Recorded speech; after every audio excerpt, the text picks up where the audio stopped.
Wakolo pach jolony ka wayudo sigana tok kode marochere. Waweuru keto reputation mbele ne ngima mar ng'ato. Ng'eyo matut e weche mag thieth chako gi goyo mbaka. Advice jowani ne uru penj laktar mondo ng'e kuma inyalo konyori kapok iyomba yomba. Penj laktar. Wuok tich nyaka tich abich saa 12 odhiambo mana e Ramogi TV.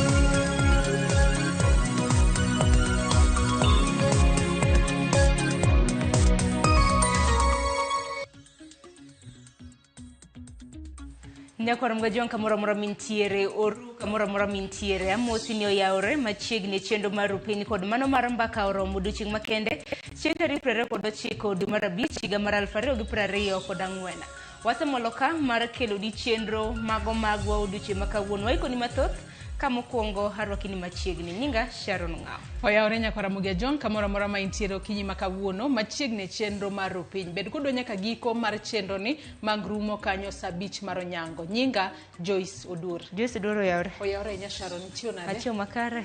Koth olalna. Bura Nairobi kantino jimona liet. Ingene ka koth ntiere bende waseyo koth liet bende dhano dwarang.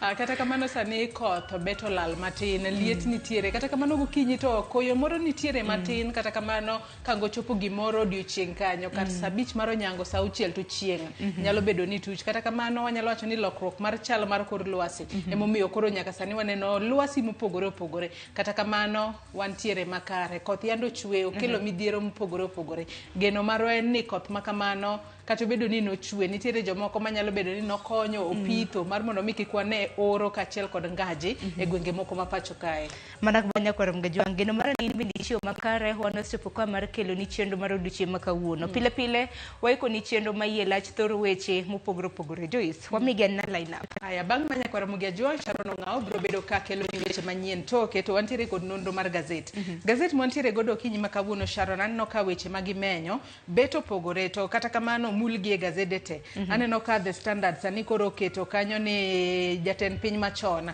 mano Uhuru Kenyatta noketo wae pan kata kamano sani koro gwengego mag Mount Kenya uwuoke pan sani koro gintiere mach kaluore koda pogruok kata gigo matimore kuro gi sana anno ka giketo pogruok e gigo manotimore sirikand Uhuru Kenyatta gi gigo matimore sani e sirikand William Ruto nyalo bedo ni sirikand Kenyatta buoche ne berbere sani to koro weche tek tweta mage weche manno komi peke gazet ni The Standard Daily Nation to temo menyo mago kolure kod obila mibro bed kitero e pinyno mar Haiti iwacho kanyo ni Deputy Inspector General mar obila mano Nor Gabo ene ma obro bedo kotelo ne obila 1000 mibro bed kitero e pinyno mar Haiti mago duto ang'ene wabo bedo kwa lide nonro mar gazet tibene gazet kanyo naneno ka weche motende kod dhi mar obila e piny Haiti obila mabende bro bedo ka dhi e piny Haiti gin higni 40 madhi igni 40 and below ni 40 and below koro kintiere bo higni 40 kino bila e ibro bedo ka iteri e piny mar Haiti duto tenya kwa mgejong wabro bedo kwa kilo ni nonro mano mar gazet bange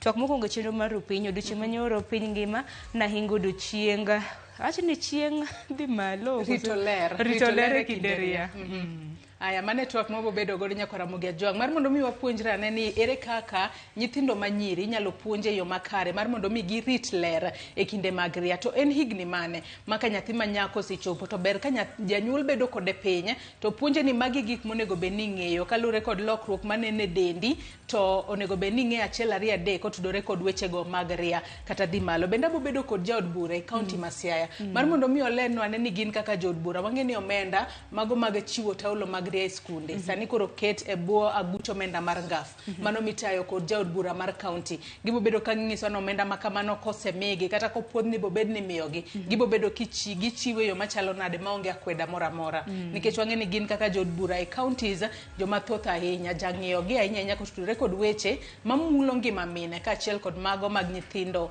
manyiri. Ang'e ni bang' mano tangwa donjo e chenro kawuono chieng' tich adek tedo gi chiemo. Aja Lieta biro bedo ka puonjowa tedo kanyo mar mondo mi wamed lony marwa e tedo. Bang'e to e chenro mar mbako roma ang'e ni biro bedo kichako kod chal mar fwambo. E chal mar fwambo Nyakwar Gajwang' gin weche matimore kor gwenge mopogore opogore duto te mabende biro bedo kiyudo weche magwa manyien odiochieng' ma kawuono. E chenro mar mbaka romo thor wach mabende biro bedo ka twake otenre kod jopuonj mago mag sekondar ma Adundo Joyce Oduor.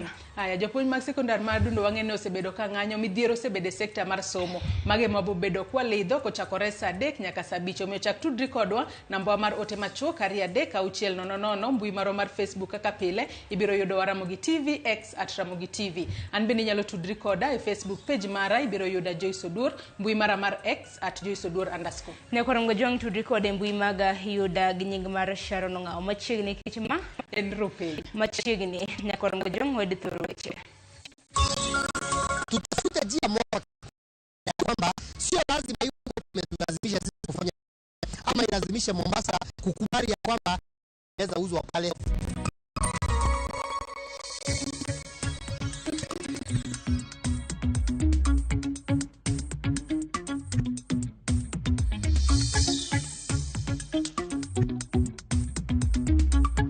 Nademanyo chanjo mane leo ka chanjo onge. Nyisa ni biro uniform. Asebedo ka go simu ka penjo. To nyisa ni popo biro.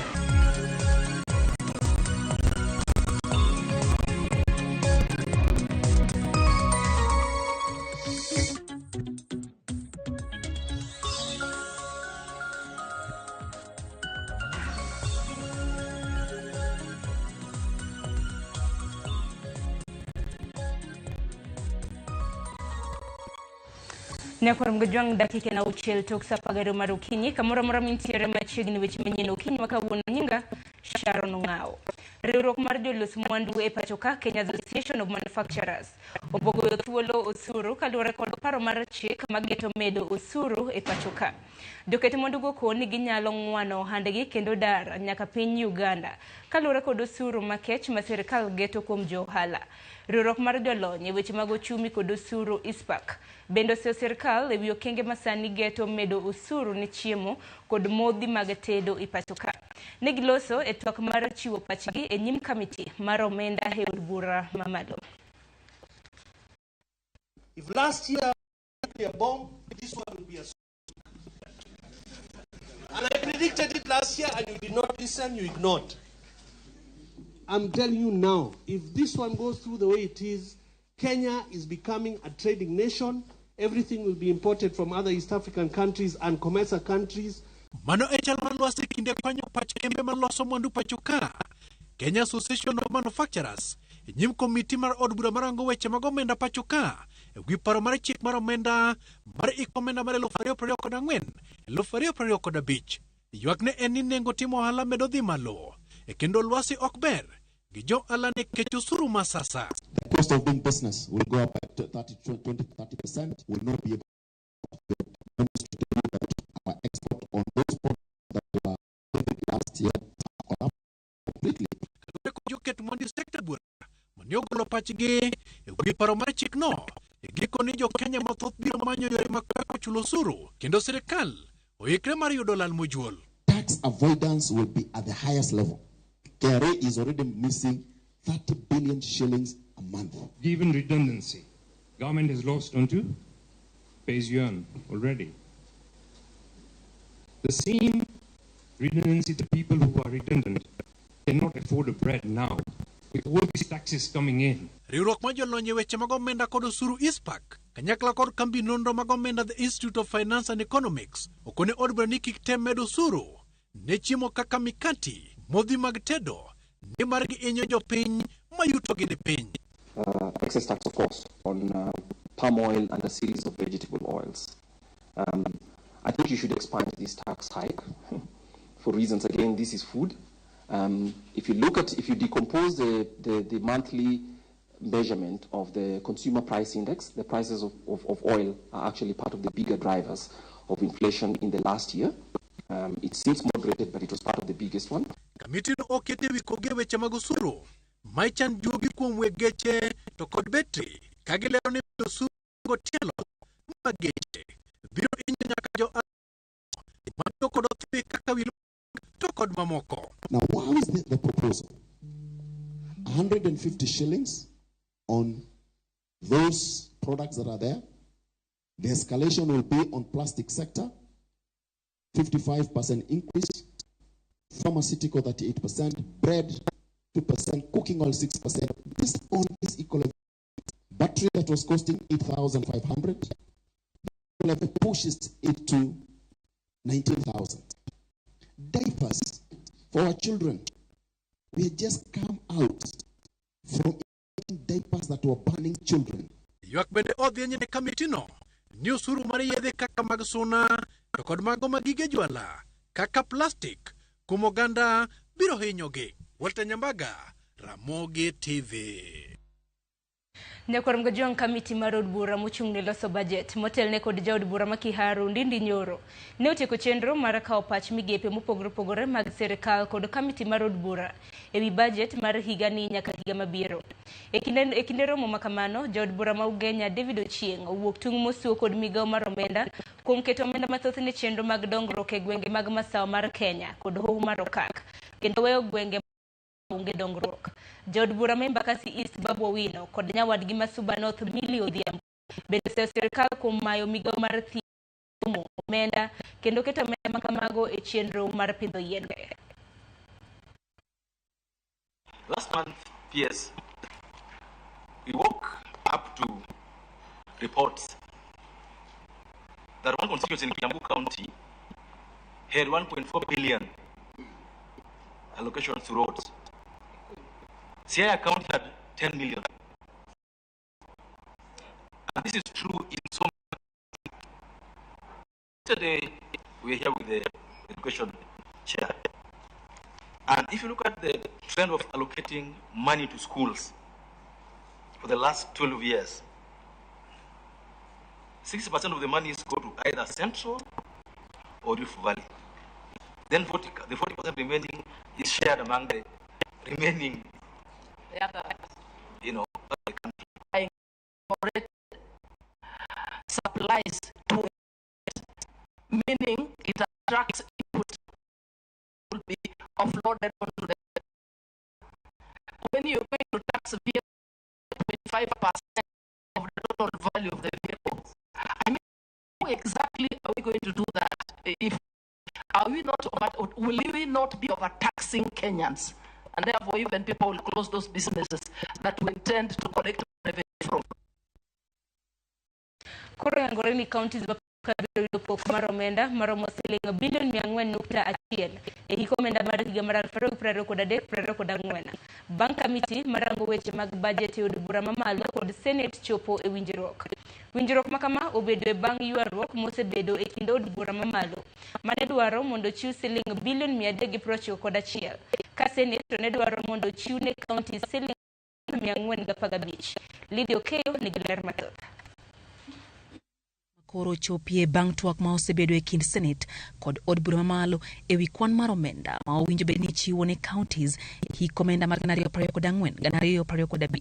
Romo margi mane gibedo godo wuok tich od bura mano kelo kanyakla jokanyo mag committees marango weche omenda e od bura kod Senate noyo bang' committees gore bedo kod paro achiel kuom gikone to ne gichopo winjo siling bilion 400 committees ma pacho hik omenda mar 2024-2025.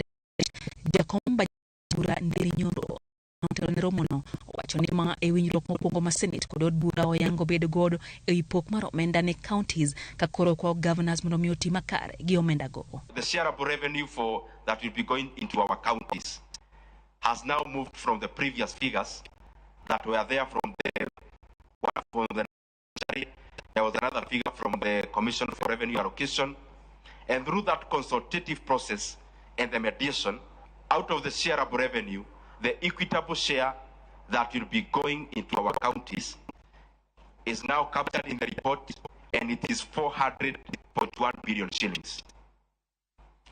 I am mentioning this because in our discussions, that will also be pivotal, even as we interrogate the other figures. So the equitable share is now a historic figure that shows how supportive we are to devolution. Senator osebedo kadwaro mondo michiw bilion 415 ne counties, kaod bura dwaro mondo michiw siling bilion 319 ne counties, kagiwacho ni aguch Kenya onge kod omenda moromo. Senate oyie dwoko piny omenda no gi bilion 15, kaod bura oyie medo siling bilion 9 ne counties ewi omenda no manoriko gi dwaro mondo mi omige. Dini norolero ni gimedo twak gi jokanye sekta mar budget ma pacho ka mar no biro chopo ne counties kaka owinjore.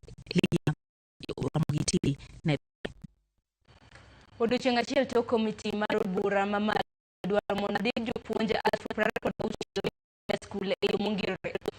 Jopuonj junior school okwedo paro makamano kane giloso e boma ma Kapsabet e kaunti ma Nandi. Jopuonj go wacho ni weche makamago dhi ataro mar chik doho mar koso rito ratiro mag jopuonj. Kaluwore gi ndiko jopuonj 26,000 dhi nyiso ni jopuonj mamoko 20,000 owe oko e chenro.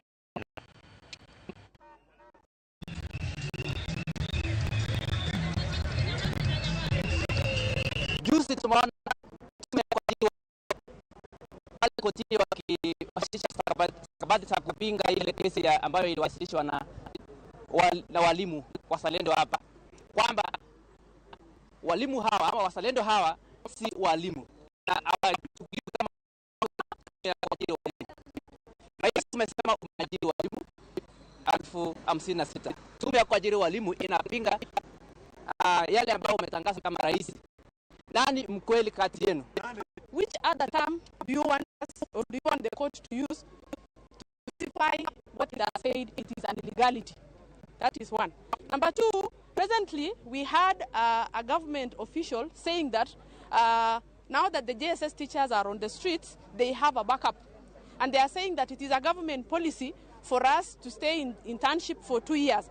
I also want to go back to the same government official and tell him that he should also tell the MPs to wait for 2 years also before they start dishing the permanent and pensionable letters to their relatives.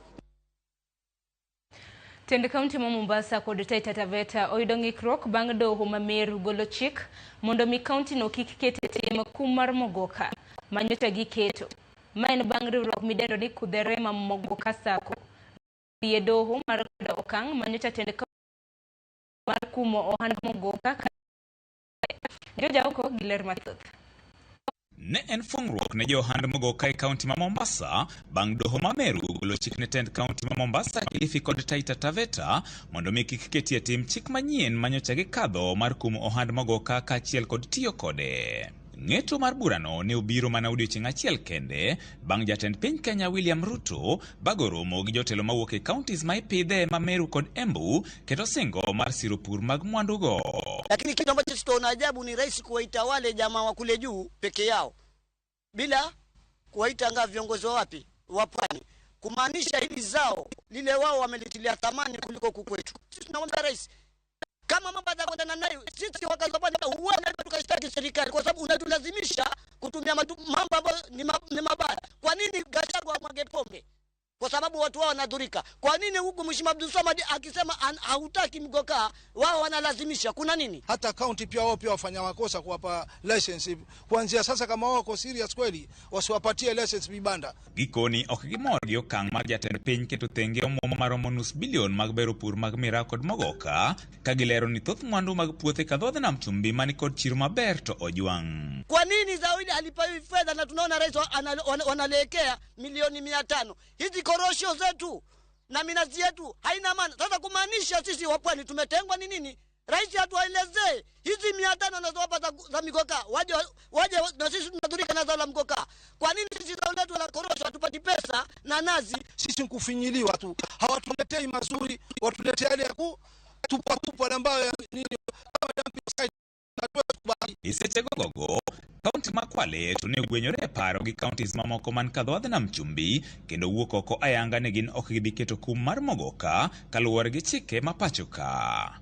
En gino mamoko kuom jopiny koro tuoni itiyo godo e yor siasa ni mar jogo makwedo piny owacho ema chal ni kwedo mogoka ka jogo masiro piny owacho bende siro ohala no. Tunaungana na wengine kupiga vita utumizi wa mugoka. Of course hatutoweka bani kwa utumizi wa mugoka kwa sababu ya kisheria, lakini pia tunawafuatilia zile njia za kisheria ili kuhakikisha utumizi wa mugoka unakuwa regulated. Jodak ma Mombasa ne bende ogolo paro mopogore motenore gi ng'eto mar burano. Wajo Mombasa wawacho ni nitie gik moko ma wa make decision based on the basis mag mogokago. They are baseless. Nikech ka sirkal maduong' mawuono piny no sebedo magitimo uchunguzi mag through the government chemist momiyo gi the aspects mag that mogoka to ne giyudo ni en gima ber as a cash crop mag yie mondo omiyo pidhe. Onge sirkal maduong' mar Kenya moseloro mogoka ne mogoka kik pidhe Kenya. Governor maro maluongo ni Abdulsamad osetimo uchunguzi mondo mi chop makoro okaw okang ni koro chingo mogoka ok en gima no chiew odichieng to wacho ji we mogoka. King'iye sani madhara masino sekretari Kenya ka ni malo omiyo en gima oningore benigo marufuku mondo kik chak tikode kumora mora. Jowuota gi nitie matindo tindo mamoko dhi sikul to gipondo mana ka gigi gisoyo ofuku to ka gibiro nyithindo mana chwe tinde moko dhera gidhera ka gimadho kata nyathi komadho kata mana chai to seyie kata gima nyathi ochamo to onge koro an be gino mako dhoga ta koro gimobiro mana kalum to chon mane wadongo to gigi to ne onge wan mira mane waneno to mira gi ne ji ne ok cham gi ne gi onge ni gin gige Meru gi Waswahili to makoro biro machalo lot boni eri to koro tamo wang'wa. George Aoko, Ramogi TV. Nyakwar mgajongo pogragi manatiri nyaka weche matimre county ma Migori. Od bura ma Migori kod dhita kod Christopher Rusana kaka speaker bang MCAs yiere odiochieng' manyoro. Rusana ne yudo ombulu 45 kendo yombo Francis Ndara mane yudo ombulu 13. Speaker no mocha mumuma mare marapisi bang loch mare osingo tiyo makare gi od burano mosebedo kod ywaruok e higni mosekalo. Jafwambo marwa George Juma miyo alerno. E yiero ni e komno mar speaker manokelo ji 11 Christopher Rusana ne olandi kaka jaloch kendo chamo marapis bang MCs marom 45 ne ogone ombulu kuom ombulu to mane ogo marom 50 kod 9. Swear that I shall always truly and diligently serve the people and the Republic of Kenya. Thuolo mar ariyo ne okaw kod Francis Ndara manoyudo ombulu 13. Kalan Chacha Mangera ne obiro thuolo mar 3 kod ombulu 1. Jochung' mamoko ma odong' 8 ne wuok kod lwetgi nono. MCs duto 50 kod 9 mag od bura ma Migori ne ogo ombulu ma yiero speaker yiero mane tim e lwasi mar kwe. Many people predicted a lot of tension, a lot of war, a lot of push and pull, but we thank God because we have cleared peacefully and we've had Christopher Rusana elected as the Speaker of Migori County Assembly. E kinde twak mare bang' kapis kaka speaker, Rusana ne wacho ni oikore mar tiyo machiegni kod MCs duto mondo kelo lokruok madwarore e od burano. Adwa singo negi e mbele uka ne kichune mugolo duondwa oko ne jopiny ne adhi tiyo gi members ma Migori County Assembly machal te maonge yiero maonge bagwa ng'ato mondo dongo obedie Migori County. Ne waneno ni koro tudruok obedo makare e kind 10 county ma Migori kod MCs duto mondo chenrogo mag dongruok koro chop makare. Obed chik ma olos manyien, obed budget, obed report moro amora ibiro lose kendo tiyo kuome e yo mapiyo mondo odog e executive kucha tine MCs wabiro ikore mar tiyo machiegni kod speaker manyien maneno ni chenrogo mag od burano koro chopo makare. Adwa goyo erokamano nikech wayudo speaker manyien ma wan go gi confidence ni dhi tiyo matek kendo dhi riwo assembly nikech assembly ne nopogore to kawuono wang'eyo ni speaker mobiro o promise wan yo dhi riwo assembly ni kendo dhi duogo glory mar assembly ma Migori. Those who are inside, you heard that he has even called the House Business Committee to sit immediately. It's only the House Business Committee that slots business. So once it has sat, we are going into the second and third gear to ensure that all the other services that are required by the Migori County people are delivered on time. We are in the month of budget making, and we have a deadline of 30th of June, so we have a lot in our entry. Rosano bedo speaker marangwen, modno ni Migori koro bedo godo, nyaka ne chakre higa gana ariyo kod apar kod adek. Jomose tiyo kaka speaker mar Brani, gin moting'o godo Nogola, Boaz Okoth, kaachiel kod Charles Owino Likoa, madutogi ne othul oko kod MCAs ka itenogi kod keth ma opogore opogore. MCAs osebedo ka ywak ne speaker ma gisebedo ka giyiere kinde mokalo, ok osebedo ka chopo dwatgi kaka owinjore, kendo kasani oganda koro keto mar ng'iyo bende speaker manyien ni dhi chopo dwatgi. George Juma, Ramogi TV, Migori. Tendirruok mar jopuonj wasi e mbalariany ma Nairobi koro dwaro mondo migawo mar somo kaachiel gi jatend piny William Ruto odonjre e lweny mosebedo e mbalarianyno kuom thuolo malach. Kotelnegi kod jagoro maduong' mar riwruogno e mbalariany ma Nairobi, Laktar Maloba Wekesa, gikoni kopogore kod lweny makwako jalup chancellor mano Profesa Stephen Kiama.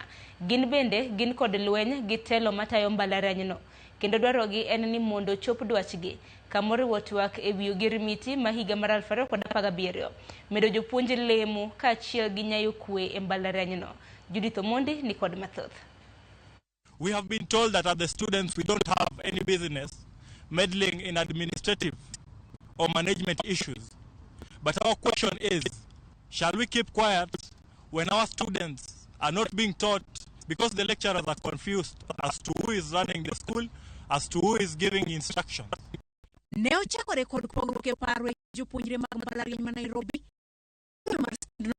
ke mar tero jalup chancellor mar Stephen Kiama e yudo kawuono riwruok mar jopuonj mag mbalarianyno ka otelnegi kod jagoro margi Dr. Maloba Wekesa bende owuok mar kumo lweny ma osebedo e mbalarianyno magikoni jatend migawo mar somo kaachiel gi jatend piny osebedo ka ok dew. WASU does not wish to escalate the already ongoing internecine wars. One section of students, another section. We want to call to order all these wrangling parties. Disputes, however, call to question very fundamental questions. They call to question, where is the voice of the Ministry of Education, the appointing authority? Where's the president? Where's the vice president? Maloba wengoni mbalarianyno ni kod midhiero ma okwako kata mana jopuonj, midhiero ma inyayo kod duol matayo mbalarianyno magikoni ne oyieri e tok chik kendo sedino itgi ne dwaro mathoth mag jopuonj. The litigation over the powers of the cabinet secretary in reconstituting university councils. I want to give back that in a ruling on 16th of March this year, Justice Nga agreed when we litigate the cabinet secretary. He agreed with the petition at that point that the secretary does not have to reconstitute the university council. Magigo enikide malwenje kumbalarianyno kendo somo medorochore finyo wacho kamdekni etimo nonro e wi chakruok mag midhiero makwakogi. We understand the institutional politics that's going on in our institution. So we know that government is capable of establishing the problem in the university and be able to stem these wrangles that are going on, that are damaging to the reputation of the university. Okinyi makau jatend Kenya William Ruto oromo jalup chancellor mag pacho kare mar wilaya manchwalo meriany romo mabende jalup chancellor ma Nairobi University Joseph Kiama ne oyori kata bang' yudo barua mar dhi yweyo. Judith Omondi, Ramogi TV. Nekwarom gajong jokanya ahinya to jonyuol koro kwayo piny owacho mondo tem matek neno ni midhiero mar nok mar yedhe chanjo mag nyithindo pacho ka orumo. Jonyuol ni kod luor onge mar chanjo nyalo rocho ngima nyithindo mathoth e pacho ka. Millicent Adhiambo miyo ler mathoth. E kar thieth mar Lumumba mayudore e boma ma Kisumu, wayudo Victor Olo ka opango laye dier mine kodembo nyathine mondo oyud chanjo mare mokwongo tok nyuolne. Victor yangonwa chandruok mosekaloe kod nyote mokwongo no nyaka ne nyuole jumbe 2 mokalo nikech nok mar yedhe chanjo mag nyithindo e ute thieth. Kawuono ade sani mondo mi amany chanjo ne nyathini mondo ochuone chanjo mokwongo. Nikech iwacho ni konyuolo onego bed ni chanjo first dose do before 2 weeks. Nonyuole Saturday on a weekend district. Ewi mano, olero ni sani, dang'ni mar manyo chanjo ne nyithindgi omakogi. Gino manyo chune kawuono mondo ne ni nyathine oyudo chanjo mare mokwongo ma ok olewo. Wach mani osir kod apisa mar thieth ma Lumumba Ruth Opiyo manioko ni sani iyudo kwan mamalo mar jonyuol mamanyo chanjo ne nyithindgi nikech nok mar yedhe chanjo e ute thieth mopogore. Koro nonego otere oyud chanjo mare on Monday. Nade manyo chanjo Monday lo ka chanjo onge. Nonyisa ni biro inform. Asebedo ka go simu ka penjo to nyisa ni pok obiro. Kata kawuono ago simu mondik na ng'ama gochno ko mak simbato ndiko na ne akona mas ni ochanjo pok obiro. Koro na wuok matiye. Adhi district ado ka chanjo onge. Awuok adhi ado ka chanjo. Adhi sare ndo mi atima no. Abi ang'e kae. Wasebedo jotuo kata osiptende mabiro penjo ka wan gi vaccine mar BCG to wachiwo. Jatend mag weche thieth kod ler e kaunti mar Kisumu, Frederick Oyoch, olero ni kata obedo ni moko kuom ute thieth e kaunti no pod ni kod chanjo manyalo konyo, gin kod luoro ni ka sirikal ok obiro chwalo chanjo ne ute thieth chak dwe manyien kaka ne olandi, tuoche kaka ang'iew, TB, ambululu e kind mamoko mowinjore ogeng' kod chanjo nyalo biro muoch pacho ka. Ni chanjo to ogeng' chanjo mamoko miso e do maonge to gimade kata tuoche nyo igeng'o kod chanjo nyalo dhi duogo. Wan go bitelo kaka chanjo kod ola nikech my first okay ana to very strong cancer because when chanjo ka ngayo to kuna bedo na kwayo margi ewi nok mar chanjo ne nyithindo chalo kamae. Kwa inyani mondo watem matek kata migawo mamalo mondo omneni yien gi kata mag chanjo gi ogemi mondo nyithindo yud chanjo kaka dwarore.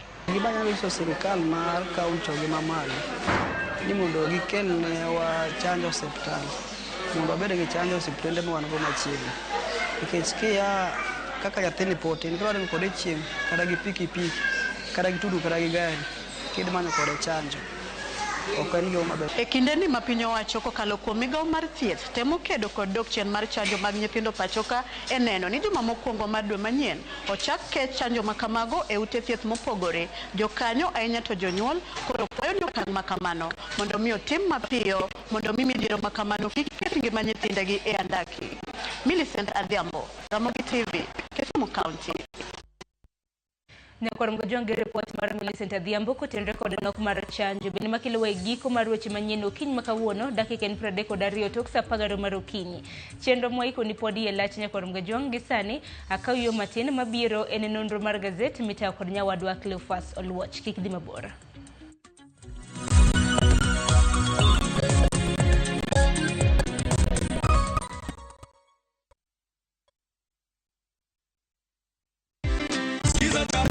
Skiza chapa ushinde Harishi huyu dada namwona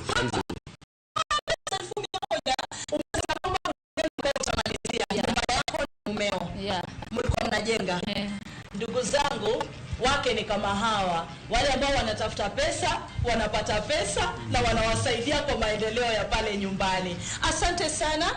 Ukifika nyumbani wasalimu wote, msalimu mumeo na uendelee kushiriki, labda utapata milioni 1. Asante. Skiza chapa ushinde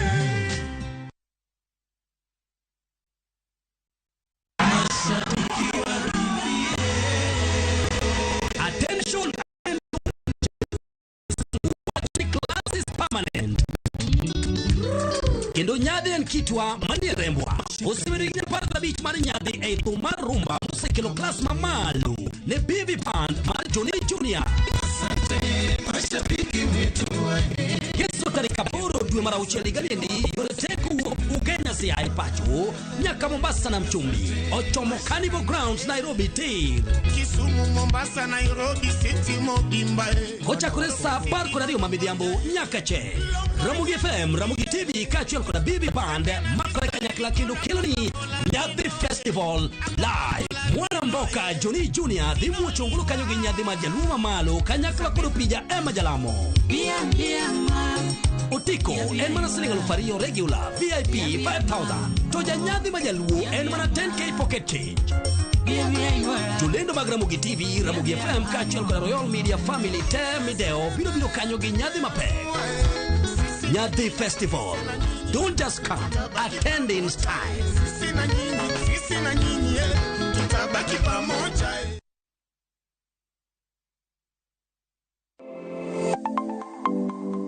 Chenro ka chenro en wuoth makende.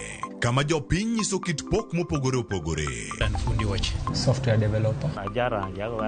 Gibedo gi lek mar timo duto mondo ginyis chia margi. Okoyot kiterori kendi gi passion no ibro nyalo. Rom gi jogo moseloko pok margi obedo kaka yuto margi mapile ka pile.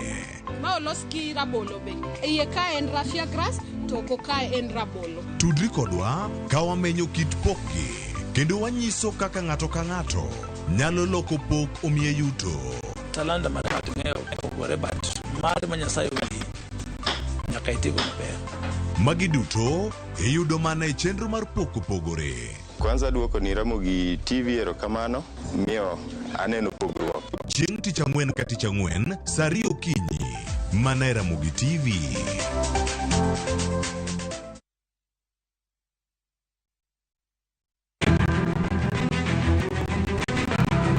Okinyi kokinyi ka piny oru. Oganda wuok oko mar timo ohala. Ohala ber. Ohala chakre iwi. Johala matindo koda madongo giduto giwuok to gintiere e yor manyo. Nyaki bed gi excellent customer service. Tim kinda moloyo gimora mora. Wabiro menyo ni ohala mopogore opogore. Atimo ohala mar branding. Atimo ohala mar hotel. Atimo ohala mar agrovet. Ka wamenyo ni lony madwarore mondo mi chakgi kendo kaka inyalo tayogi e yo makare. Technology ose present very good opportunity. Bende wabiro loso e wi keto mwandu. Ng'ama timo ohala to mano ng'amora warawe ohala. Tudri gi Cleophas Oluoch tich ang'wen ka tich ang'wen saa 1:45 otieno mana e Ramogi TV.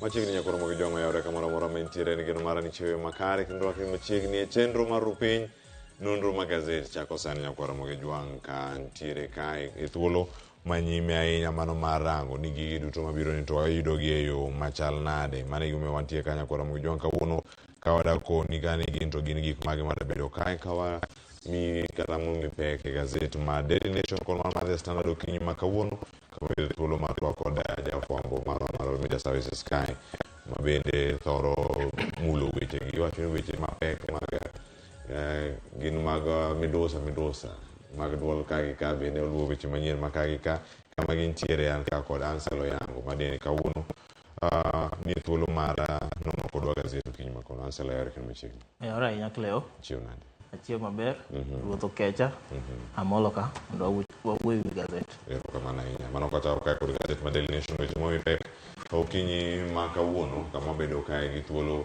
manyime mar rango. Gin weche ariyo momi pek. Kawuono wan ka kod weche mag siasa kod mago mag obila magoro chomo Haiti. Mano kama girakore kata kod jogo mosebedo kokel kwe ahinya e pinygi. Wacho ka mokwongo mar siasa Gachagua jalup jatend piny Kenya kaponi opogore paro kod jatend piny Kenya kata mana wacho ni falling out kod Ruto party manyien mare dhi bedo mane kiwacho ni sani bende nitiere mago madhi bedo kata ka wacho ni jotelo mamoko mag masama piny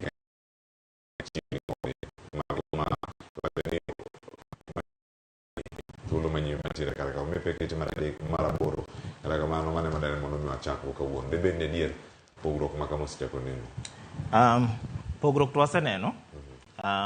waseneno pogruok e kind jatend piny gi jalup mare Rigathi Gachagua to ma ok en gima wanyawacho ni en gima obwogowa nikech wacho ni gik manotimore nene nuore nikech ne waneno ka magi gik manotimore e sirikand Uhuru kane Uhuru gi Ruto ne koro riwruok margi mar achielno ne wayudo ka kendo koro nitiere pogruok maparo koro ma waneno ka koro Gachagua gi jatend piny be koro oluwo mana lai achiel mane Ruto pingo mane Gachagua be pingo ndalo Uhuru ema waneno ka giluwo tadier makende ma waseneno kata mana e udiwa mag fwambo e gazedewa en ni pogruok nitiere ma waseneno kata ka Kenya moko kwedre kigin kendo waseneno joho mar okak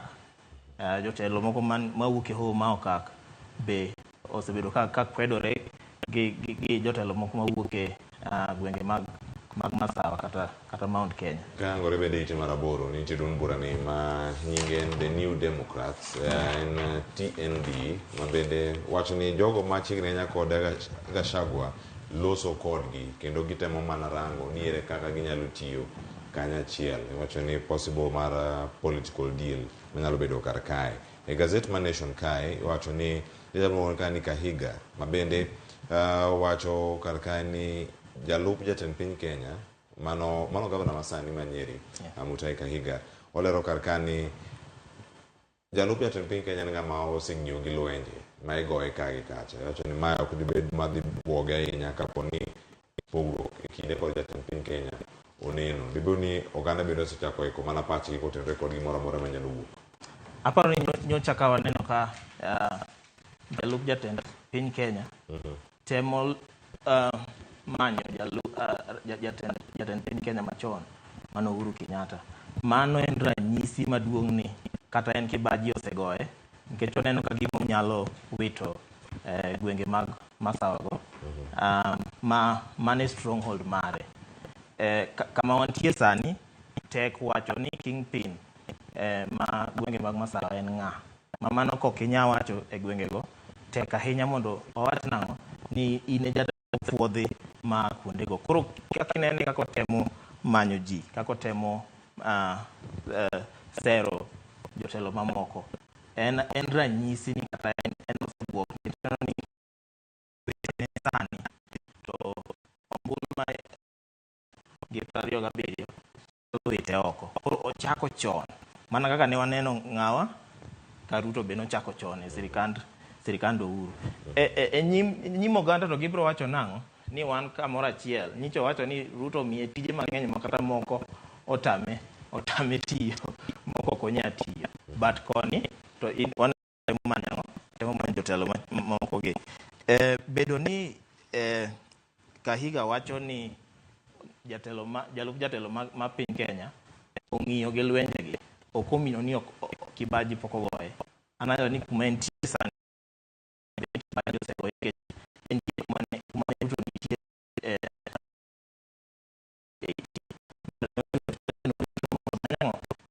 man kako nyalo kelo jotelo moko ma e piny Kenya ka mondo riwre kode koro kata mana party motem wacho ni kae giwacho ni gisebedo ka giloso kata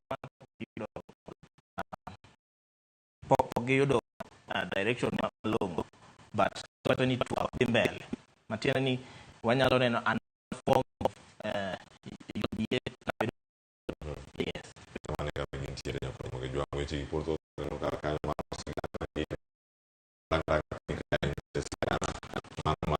ubila mabiyati mane kama tarango kar kanyo kachiel yangore ni jogo ubila mantiere boi ang'wen bedo achiel wacho ni ma gazet ma Daily Nation kar Inspector General mano mar obila mano Nur Gabo antika obila mano yoro ai sependi ngama de telo nigi e lweny mager machalo kama jogo bende osemiyo ji mathoth bende oweyo telo e pinyno. Weche mag lwenje ng'eni dwaro nyaka ibed gi joma nyalo go lweny e lo. Kata kamano e wigi kanyo nyaka bed jatelo moro manigi lony. Nyaka ka ng'ato kalo ka tiketo ka. Nyicha waneno ka jatelo US ma nonyiso jo US nang'o ni Haiti to nyaka wadhi. Haiti to nyaka wadhi nikech jo Kenya osepodho nang'o ni nyaka wadhi Haiti. Koro gi US no matiende nang'o ni ok wanyal kawo ka ng'ata ma onge lony ema wakete wiye kanyo. Kata kamano kata Nur Gabo nogono obibedo kende, waneno ko obedo gi jolup moko mabiro konye madhi karibu 3 mawuok kar deployment unit kaachiel kod anti-stock theft unit kod GSU mabende dhi bedo kode kaka. Nikech ma eri koro aneno ka koro experience manika gi knowledge gi rang'iny mantiere kind jotelo madhi konyegi be ok rach. Ik joma dhi moket kani be nyiso ni ok gikaw joma oseritaya, joma ochiko ritaya, joma tindo ol gi tich ema gitero. Gikaw rowere ma ing'e ni pod nigi siso, nigi gombo mar tiyo. Makata kodhi kuchocho, pod gin gi reason ma dwaro duogo kongima. Ing'e nyalo kawo ng'at ma oseng'e ni an ngimana oserumo, asetieko kara, tera kocha chati arum. But japiny Kenya be dwaro lombo pinje ma oko neno ni ok watero ng'ata oko kuchocho, but watero our best, to your best population kata oganda ni ma inyalo geno nyaka bedo raigi ma nyaka ni ga mongere wacho ni magi igni ma pod in gi teko ma pod inyalo tiyo, inyalo loso mwandu. Juang chenro gi yudo ng'wen kanyo momiye pek maduong' ahinya. Ariyo kanyo nitie sigaro mantiere kaka Marange, mana kama intiere malo, mano ka Marange kanyo weche mag ane kaka wanyalo kodgi achiel kachiel iwacho ni mag somo koro chopo, iwacho ka ni scrap useless university courses nitiere courses mamoko nitie kod tieko tuge gimoro madhi konyi godo oko ka higni ang'wen titieko, higni 5 titieko. Mano gima jatend piny Kenya koro wacho ni kinde ochopo minyalo nywa kumoro achiel onyuan kumoro achiel. Moting'o kwano, engineering gi technology no kacha ni STEM, en mana kama itimo gi kumoro achiel. Mano kama iwacho ni nitiere VCs monego bed ni koro biro kod mano wacho ni incentives, mano manyalo ywayo nyithindo kata gino ma inyalo mede course.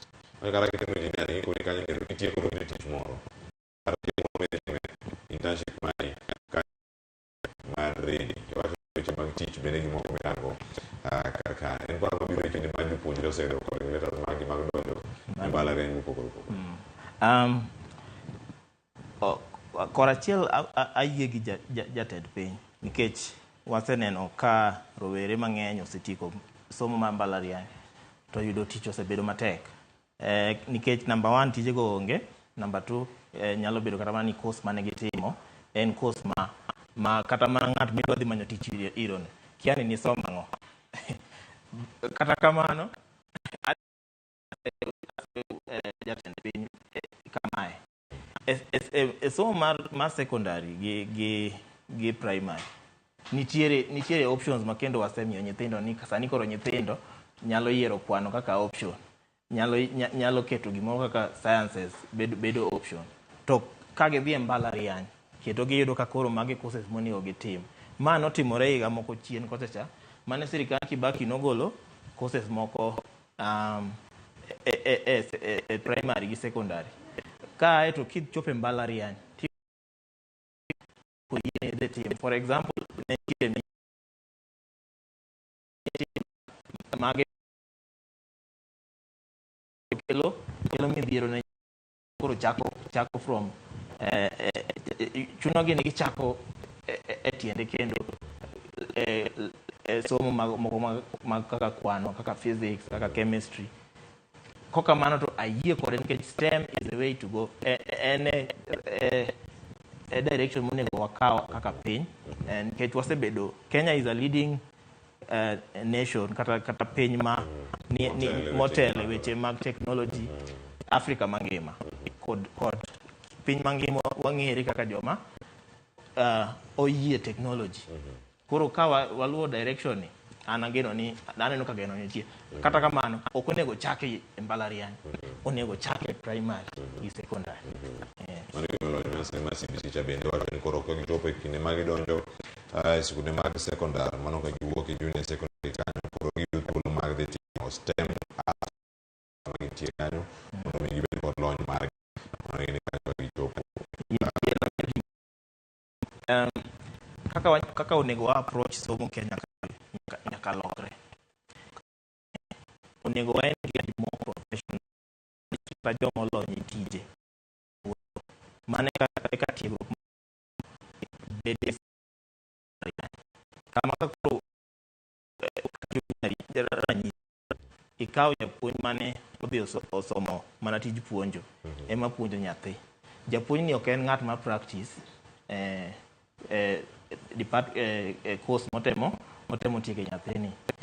Ineno ka koro shortage ni ka. Emomiyo wan gi difference between course gi tich. Iyudo ka nyithindo wuok e mbalariany to kodhi kar tich to pod numu. Ni okaw higa moro achiel kata ariyo kendo otimo olan kata kendo. Koro an mopogore opogore gi luong alumni gi manie tije mopogore opogore. Gin kod giketi kanyakla e tije mag puonjo. Mana konyo STEM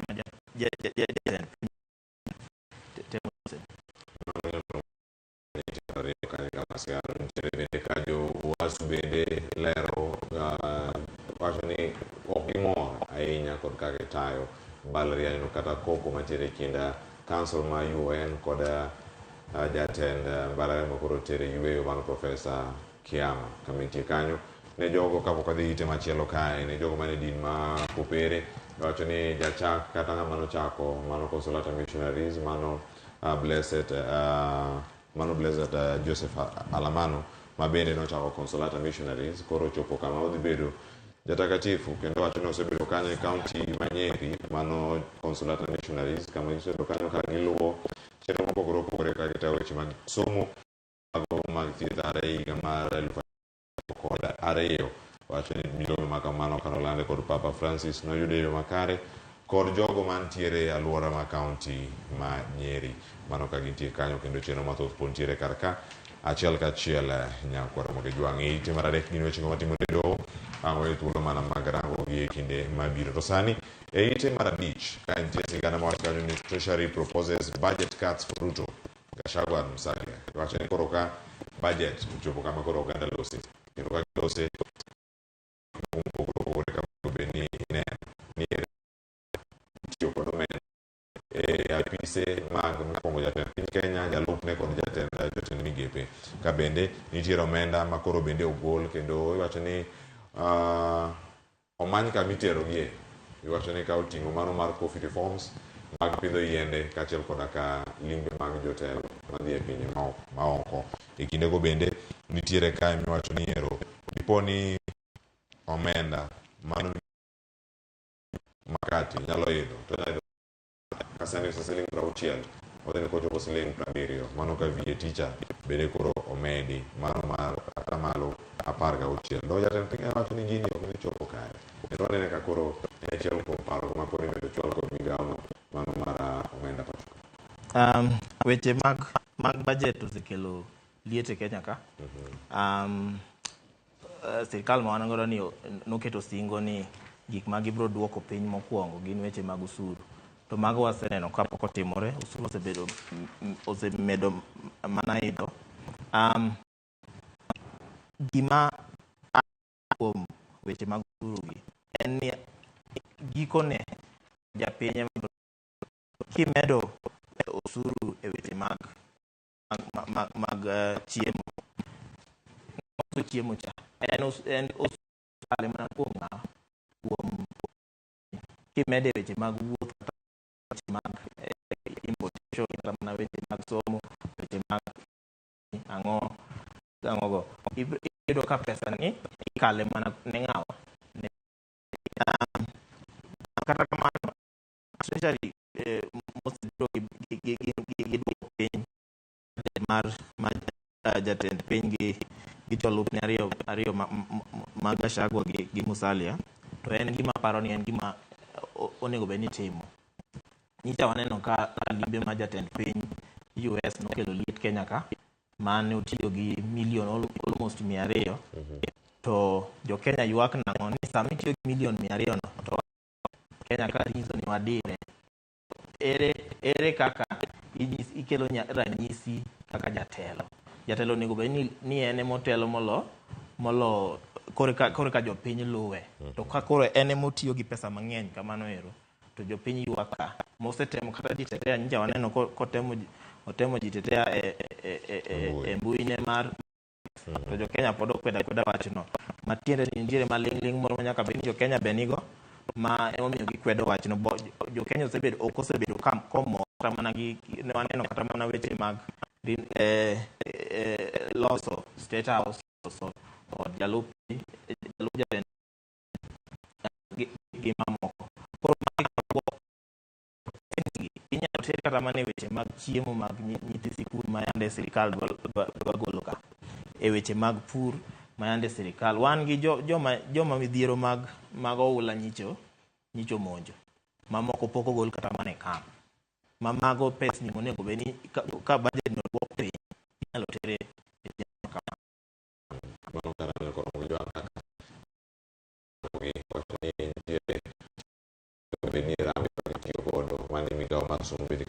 kanyo budget mopogore opogore medo mana miyo Jaramogi Jwang'a waranga ne ite machielo ka owuok karka mano ite no machielo modadhiye nitie weche mag loso duond bura manyien mar bura somo bet kod ng'eyo mar Gachagua ni obalo kod jatend piny Kenya William Ruto nitiere mogoka en sigana mokelo koko bende kendo liet gwenge ma kadho wala na Chumbi nitiere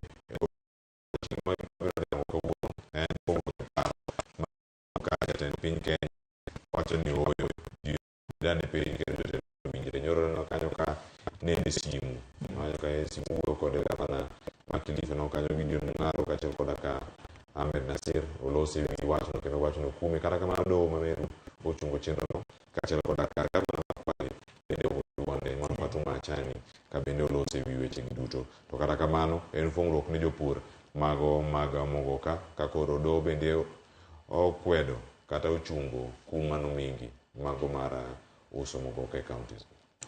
An penjo manya penjora maduong' en niya koro jo Kanam Chumbi kochacha nyo chungo wach mogoka nyicha ka kwaneno ka wach kong'o nosieko e Kenya ka ma sirikal nokedo matek mochungo makata ka twak ne dhi mbele to chung makamano ne dhi nyime chike ma Kenya ka opuodho kong'o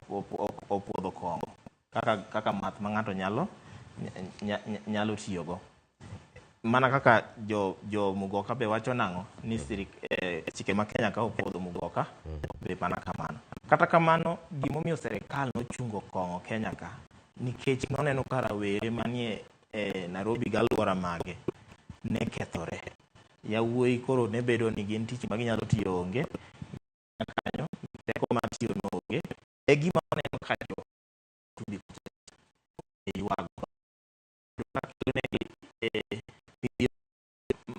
mang'eny makata kuondegi mag recovery giwacho ni ata malo madhi 80 gin joma tiyo gi mugoka ema dhi puro.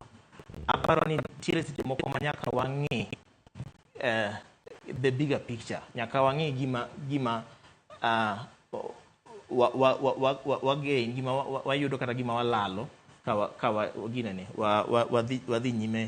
wadhi nyime gi mugoka. Kata kamano nyawinjo ka jo gwenge makonogo nyochung' ka wacho nang'o ni Mogokano kelo negi pesa mang'eny karibu bilion 22. Gima nyalo wacho en niya, in kijanyuol ti inyuo kong'o ti uso kong'o ti in iklem ni kong'o ni emipidho godo nyithindi to kong'o ni mipuonjo godo nyithindi. Kata kamano jogweng' to ywak nang'o ni kongi ni ketho nyithindwa. Mane ma onego omi teko? En kongi ni koso en wach mani kongi ni ketho nyithindo manie gweng'. Nikech ok inyal bedo ni in iuso kong'o, nyithindi to dhi mbele, chenro ni dhi mbele. Kata kamano nitiere kuonde moko ma kongi ni ketho jomoko. Koro nyaka wang'iye rang'inyno. Kata ka sirikal odonje kaka koro sirikal odonje ni. Sirikal one kata kaka nyalo regulate mondo obed nang'o ni gini ok en aina gima ng'ato chiwo to mane tich modhi timo. Nikech mane kaka ochal. Nikech an adongo Kisumu to magi gik mana neno. Ka ng'ato en kaka ne ochielo mogoka gi big ji, mira gi big ji, magi gik mochamo nyaka kosechame koro en mana sedo. Gino koro kete sedo. Iwinjo? To magi gik ma jo nam chumbi kocha jogo ni yawuot gi nyithindgi odonje sani ma en sedo mok ginya kata tiyo. Kosechame mogoka be nigi some health issues ma jo science wacho ni en gi dependency. Matiende ni koro kinya tiyo ma gino onge. Iso nang'o ni ngimani ikete kinda kuru gang'o gasumbi. Erokamano. Aya, erokamano ahinya. Wacho ni weche gi thoth nyakwa Ramogi Jwang' kama nitiere ka nitie oganda mathoth ahinya ma arango ni kaka gitiyo kod mwandu gi mano ka wantiere kar kanyo kaka koro chungo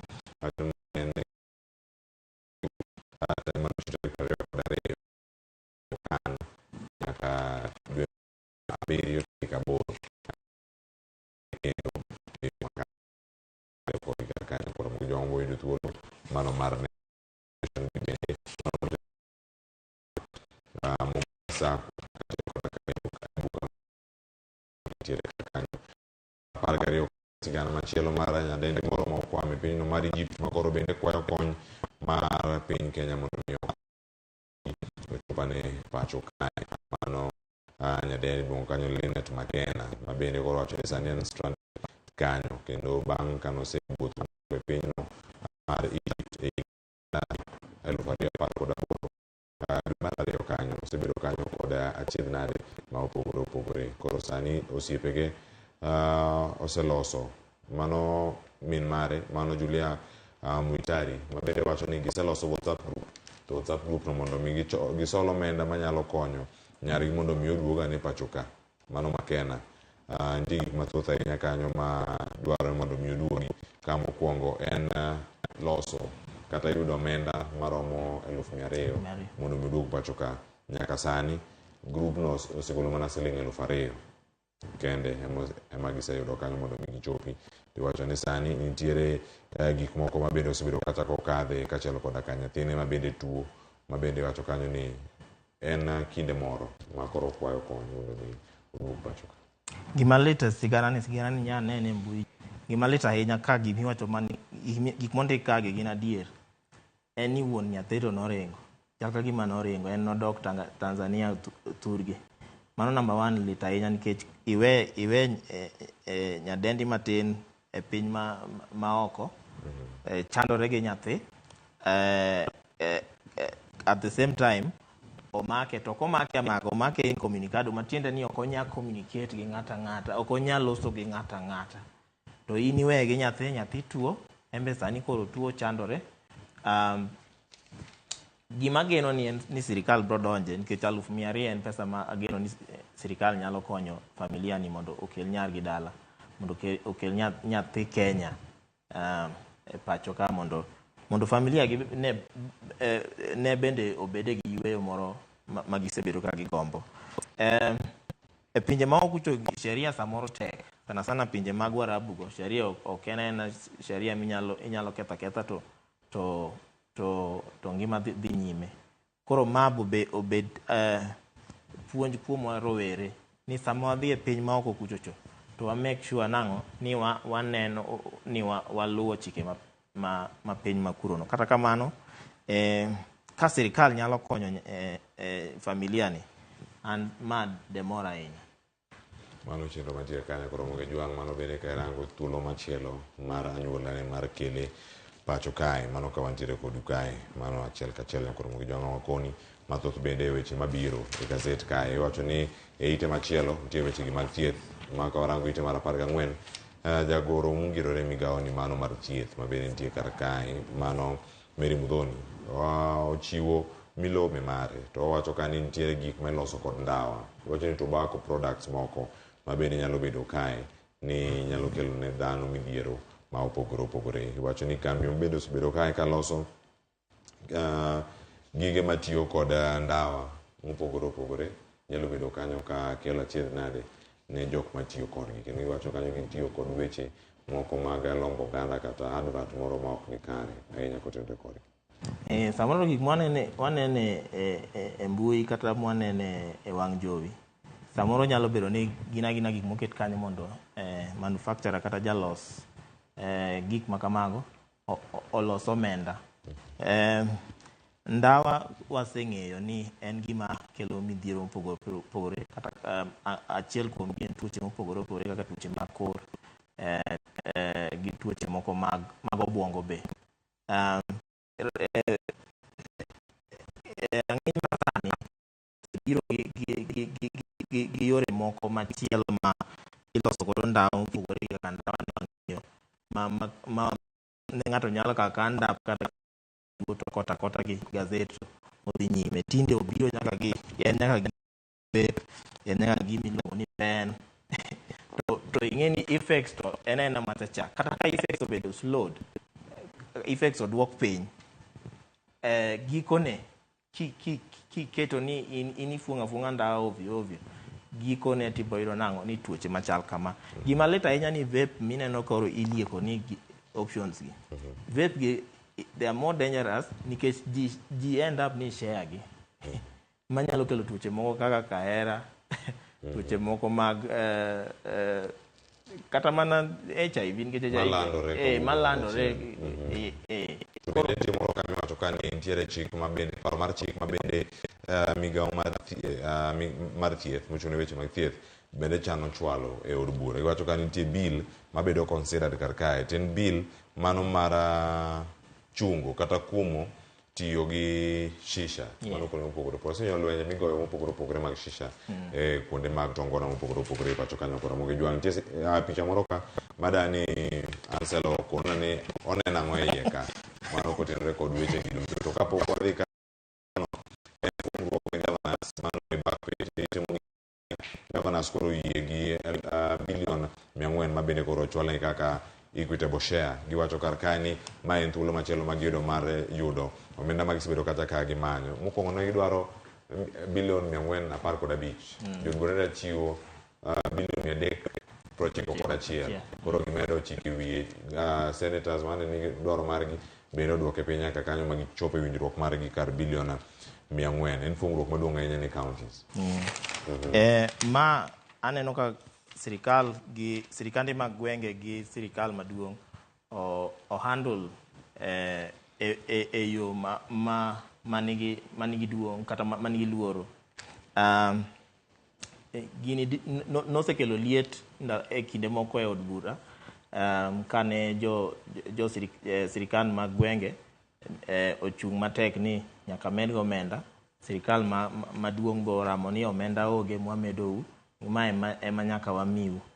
Ng'ato ka ng'ato nochiwo gimomiyo nokawo chung' machal kamano. Ma sirikende mag gwenge ne wacho nang'o ni pesa momiwa ni tin ok nyalo romo dongruok. Kata kamano ni wacho ni pesni moko ogole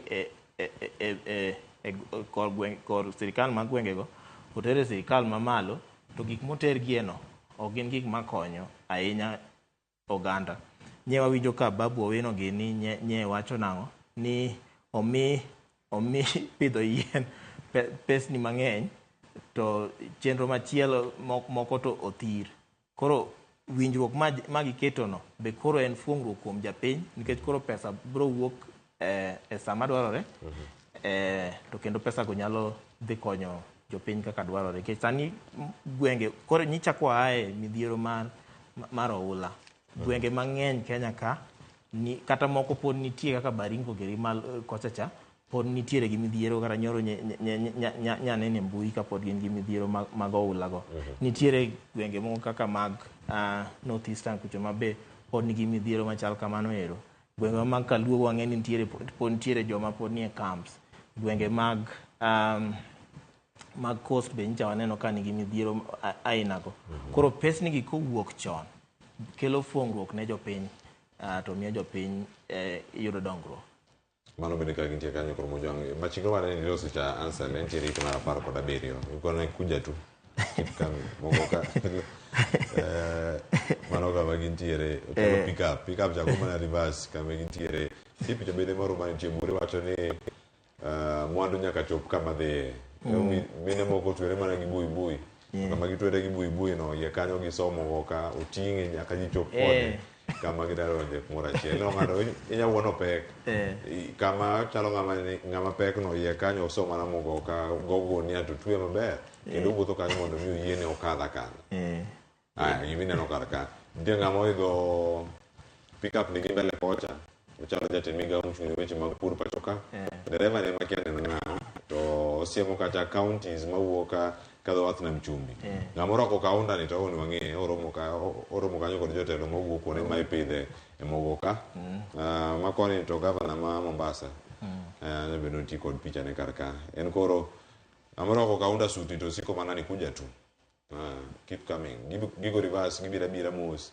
kama gidonje chama gimerango ne piny kanyo bende kiko donje kene en bugo ko sen en tipo mar gari giminya neno kanya na tipo mar gari aneno ka koro giketo ka ni wuon rather jatend piny nyaka beni ni agenda machielo mopogore gi jo Nam Chumbi kochacha nikech en gi lange jatend weche mag pur Linturi gini gin kora achiel gineno ni mogoka ni en gima kelo pesa but joma ni Nam Chumbi kochacha to pogore kod gi e pare en otemo chungo gino mondo kik bi kata kamano jatend piny to osetiyo gi teko nikech en gi teko mang'eny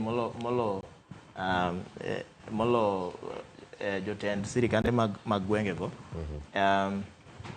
koro otiyo gi teko no mag be kata kot nye waneno kosewacho nang'o ni kum manyoket ne mogoka no en kuma ochung mondi koro sama ochunge no gima wadwaro neno ni twak ma dhi bet e kind jotelogo bro kelo ang'o en jatend piny kaneno kogol ka en ong'iyo kando ma kata ok odwa ng'iyo wach jo Nam Chumbi kocha ni weche gidhi nade en tek ni mogoka ochop koro jogi be gido thuolo marange insoma ne bere ni kod ng'eyo ka wacho ni wala tiyo sani ka gitemo kuongo gazet mara The Standard mano kama ne modarango ka achiel mondo moranga ne ka ni koro ka jois to gi twak modaranga ne rito lere kinde ria welo ka donjo ka hangwa wi thuolo mar neno ka ono dhi bedo ka kod Feni Ogembo mano mawuok Kenya Polycom Girls ka achiel koda ka Daktari Christine Ombaka mabende nyaka sani nyakoro Mojwang ka ochiegni chopo ka wamiye thuolo mar mondo mi wadonje twak bende kosedonjo kachiel ka sano tieko mana gazet sani nyakoro Mojwang mondo wadonje e okang' machielo mabende pod wantie go kar kae achiel nyakoro Mojwang waranga ne Standard ite mokwongo The Standard kai wacho ni Mount Kenya from Uhuru's frying pan to Ruto's fire mane wach mantiere kar ka mabende ka waranga kar ka ntiere paro mopogore mamienjo ang'e nitie kaka ondike ka nitie picha nitie tipo maduong' ahinya moket kar kae ka wanyalo mana nene mano picha moting'o jotelo gi nitiere Ruto Uhuru Kenyatta Rigathi Gachagua koro gigo mosebedo kacha ka ntiere ni gin gik mage mane gibedo kacha ka gikadhe mopogore e wacho ni ero mar Uhuru Kenyatta nitiere handshake kacha kod Raila Odinga mano miyo kanyo pogruok oneno mano ka girango chenro mopogore mantiere ka siasa maga masa mar piny Kenya pek mar ngima development bende ntiere kar ka ni gito gin gik mage mane gitimo achiel kachiel ka gintiere karka mapiyo ko tieko kae Ansel wach mari mogik. Lieto nitie lieto nitie kato ma waseneno gi anawacho ni pod tin pod tin pogruok to wadhi neno nyime kama duong' ahinya. Gwenge mag Masawa kata Mount Kenya region osebedo ko nyisore ni osepogore paro gi jatend piny sana joma ni kor Gachagua. Kata kamano to waseneno ka Gachagua osetemo sero Uhuru Kenyatta jatend piny machon mondo bi kore nikech ong'e ni koyudo jatend piny machon to mano chal ka gima oseyudo Mount Kenya. Koro magi gin weche ma waneno ka pod bro dhi nyime ma pogruok gi pod bro dhi nyime. Koro mo joma ne makelo giko mar gazet okinyi makono mabiro en twak midhi takani kod nyodo Joyce Duor nan ka kod Ansel Oyango jafo mar Ramogi TV kar kae an ben nyinga Cleophas Watch jakisumo kanya kwar mokionyo kach sango riti masani kete man Ramogi TV.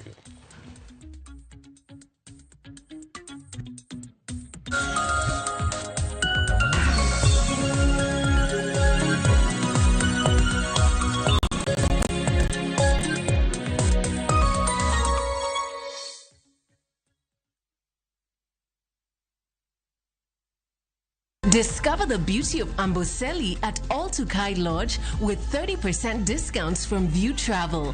Enjoy a 3-day safari from 25,000 Kenya shillings inclusive of transport. Wake up to stunning views of Mount Kilimanjaro. Have breakfast in the bush with sunrise as your backdrop. Enjoy guided nature walks in the park, go bird watching and experience wildlife through game drives at Amboseli National Park. Immerse yourself in the Maasai way of life by experiencing the culture, food, dance, and heritage. Ready to relax in the wild? Let View Travel guide you. Visit viewtravel.com and book now. View Travel. Dream, explore, discover. Ka iparo ni in kod pek ewi chal mar ngima mar paro mari, en gima kare kendo mowinjore ka ineno laktar. En gima kare mondo yaw chunyi ilos kod ng'ato ka ngima bedo ni matek. Maling'ling mag ng'eyo ewi ngima mar paro okelni kod Royal Media Services. We care.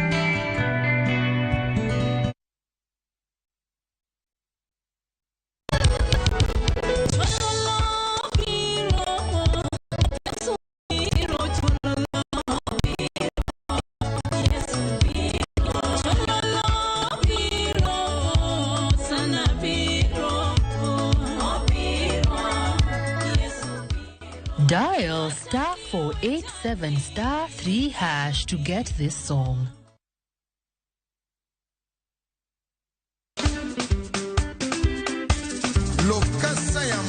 Bote ozalima la mulungani Ninja the Entertainer. Lungai DJ Smollett le principale la rumba. Nekwana mwenye wangu wacho ni tudri kodwa chengeso kwa kelo ni chendro martie dero. Chakra safaga chia nyaka sa achiel odhiambo. Kuma okelo ni thumbo bedo piny motimo dendro. To ye kanye bakin jangolo mar Juma. Nekwana mwenye wangu kumotingo madilo system, kumotingo za ikona gananga, kumotingo Joski Kiambukute. See you there.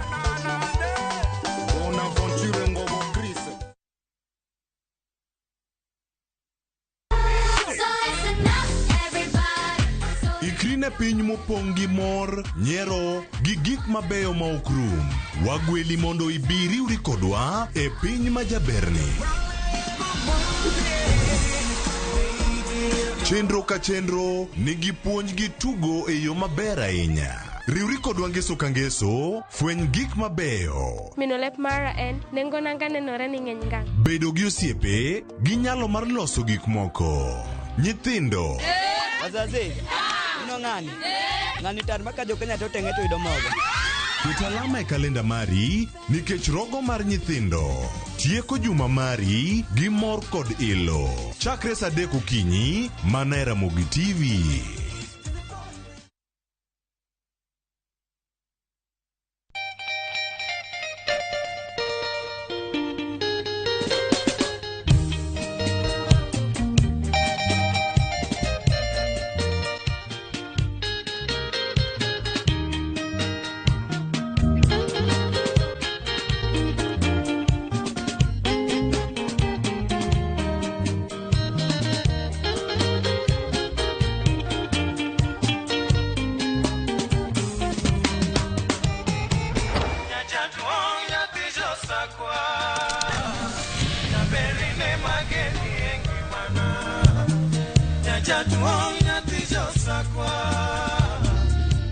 Radio Ramogi, kar chuny jaluo. Radio Ramogi.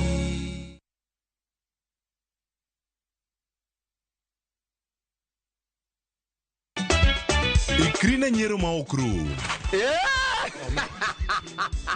Riwri kodwa e tugo man gi mor gi nyiero mochwere. Ang'o momiyo itimori ka jo Homa Bay? Onge wach moro minyalo mede. Tich abich ka tich abich ne chenro mar nyarko chia. Adwa ni rudho sufria ni ma ler piat kang'era kama taneno sucha. Kendo we kinde mag moro bedie. Damo biro ka gi ich madhiro sati ni Wada jok saina go jok moa dala ok nyager. Nyiero e yath maber moloyo.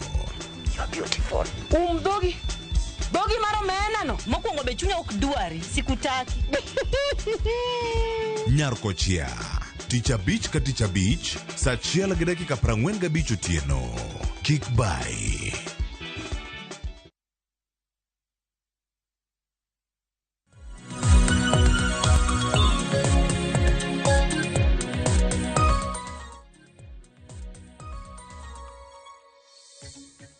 Nyakwara Mogi Jwang osekalo dakika 20 tok saa 1 mar okinyi akaw thuolo makende maruaki e twak mokwongo e chenro mar piny matayi okinyi makawuono nyinga Joyce Oduor. Nyakwara Mogi Jwang thuon wach modwa twak okinyi makawuono tudore koda keto ler e kinde mag ria kata gino ma iwacho kanyo kod dhongere ni menstrual hygiene. Kalure odiochieng' manyoro tarik 28 dwe mar abich mano mahiga ni kata mahiga ka higa piny ngima jahingo odiochieng' keto ler e kinde mag ria ma ahinya to mago ne joma mine kaachiel kod joma nyiri ma osechako neno malo. Ang'o monego bed ni gitimo mar mondo mi gine ni gibedo kod ria e yo makare ka thuon wacha mano mahiga ni mar odiochieng' mano yango odiochieng' manyoro en kotudore kod wechego mag period friendly world matende ni e kinde ma ng'ama miyo kata ng'ama nyako neno malo to nego bed e yo moro makare ma ok miye wich kuot moro amora kendo nyalo dhi mbele kod tijege ma pile ka pile maonge ng'ikruok moro amora. Mane momiyo kinyi makawuono antiere kod wela ariyo e studio marwa e county ma Nairobi kae antiere kae kod jaod bura Masiaya mano Dr. Christine Ombaka kaachiel kod Fenio Gembo en ogai mano mar Girls and Young Women Movement mano mar Kenya Polycom Girls. Obo bedo kongiso ane riwruok makamano kinde mang'eny gitimo ang'o mar mondo mi gijiw joma nyiri kaachiel kod mine matindo e pacho kae. Achak kod daktari oyawre ichio nado kinyi makawuono. Erokamano achio maber kendo ago Nyasaye erokamano miyo wangima joma ng'eny ok ochiew to wachiew omiyo waduoko ne erokamano. Mar ariyo amoso Josiaya ni oyawre uru, amoso jo Kenya kendo amoso joma mine gi nyiri e piny mangima nikech nyo wan gi celebration maber mar weche mag ria. Machiegni nye twak mar okinyi makawuono. Feni oyawre ichio nado ang'e ni mae mari mokwongo mar biro Ramogi TV machiegni. Oyawre uru nyikwa Ramogi, Fenio Gembo tamor kawuono kwa wawacho weche nyiri nikech ntiere gik ma onego jonyuol ong'e ma kawuono amor tang'e ni gineno Ramogi TV to gibed ka gindiko kawuono bed gi buk gi kalam kondiko notes nikech weche mang'eny ma wabro wacho bro konyo kata osiep ma en godo gi nyathine kawuono. Machiegni retwak okinyi makawuono. Nyakwara Mogi Jwang in bende kaka pile ok wawi oko e twak marwa inyalo chwalonwa penjo paro ote moro amora kokale namba mar ote machuok 236000 kaka pile mbui marwa mar Facebook ibiro yudowa achiel kachiel Ramogi TV X @Ramogi TV. An bende inyalo tudri koda e Facebook page mara ibiro yuda Joyce Oduor, mbui mara mar X ibiro yuda @JoyceOduor_. Daktari kwa chako kodi wacho ni odiochieng' manyoro ne ntiere celebrations mopogore opogore mag hingo odiochieng' keto ler e kinde mag ria. Ang'o momiyo odiochieng' ma kamae iyango e piny ngima ok e pacho kae kende to kata nyaka e pinje maoko odiochieng' mano mar menstrual hygiene kata keto ler e kinde mag ria? Odiochieng' ma celebration mar weche mag ria en e piny mangima nikech idwaro ni mondo ji ong'e ni gima notimre ni nyathi manyako. Nyathi manyako dhiga e period mare odhi malo to en gima kelo ga wich kuot kendo nyithindo manyiri pondogo bende wigi kuot ok riere go tir. Koro kokete ayanga kokete e piny mangima ni mine kata nyiri bendo ng'e ni gini timore, to wamiyo gi teko kendo wamiyo gi majira ka ging'eyo ni ma en gima normal, ok en gimoro makelo wich kuot, en gima ji nyaka bed nong'eyo, kata joma chuo bende nyaka ng'e ni mae process ma nyathi ma nyako dhiye. Koro en gima idwaro ni ji ong'e kendo ikete public mondo ji ong'e ni mae ngima mar nyathi ma nyako ma wich kuot moro onge.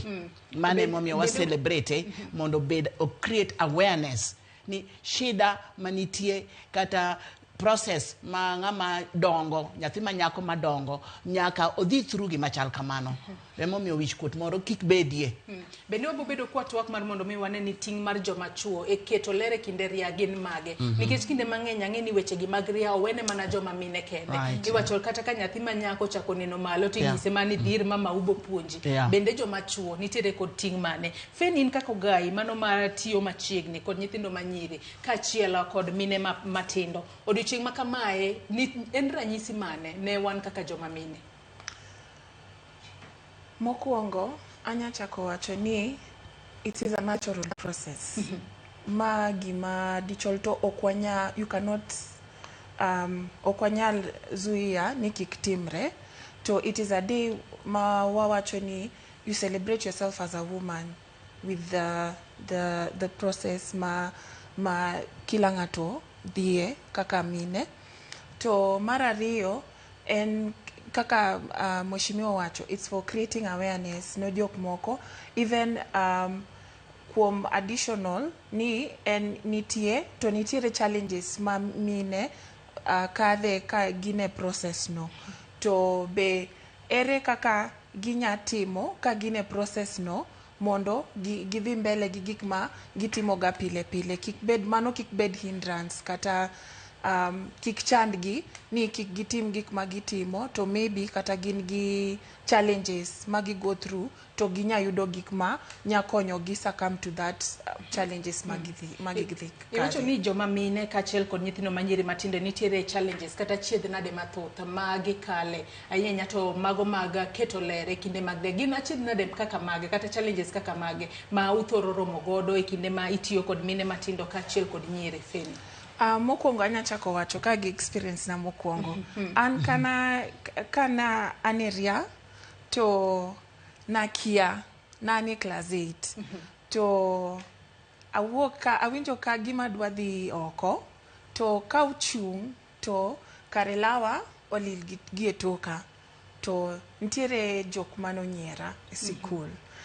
Dong adhi icho to kare naonge pads, to adhi akwa rusa, aka sweta tatweyo, adhi akwa rusa e sikul, to awuok adhi ot. Koro kachopo ot, I know my mom will relate. The only thing aliniambia oneno sani to nong'isa ni kik itug gi dichuo, inyalo yudo ich. Nokwachako from process ni timore kichopo sa kasa machal kama, kisebedo nyako to the process ni bro dhi nyaka this time, to process ni ang'o monegi tim, iwinjo ka cramps chandi, seche moko ji wacho ga ni iya kaya, lakini nakwanga the pain at the lower abdomen.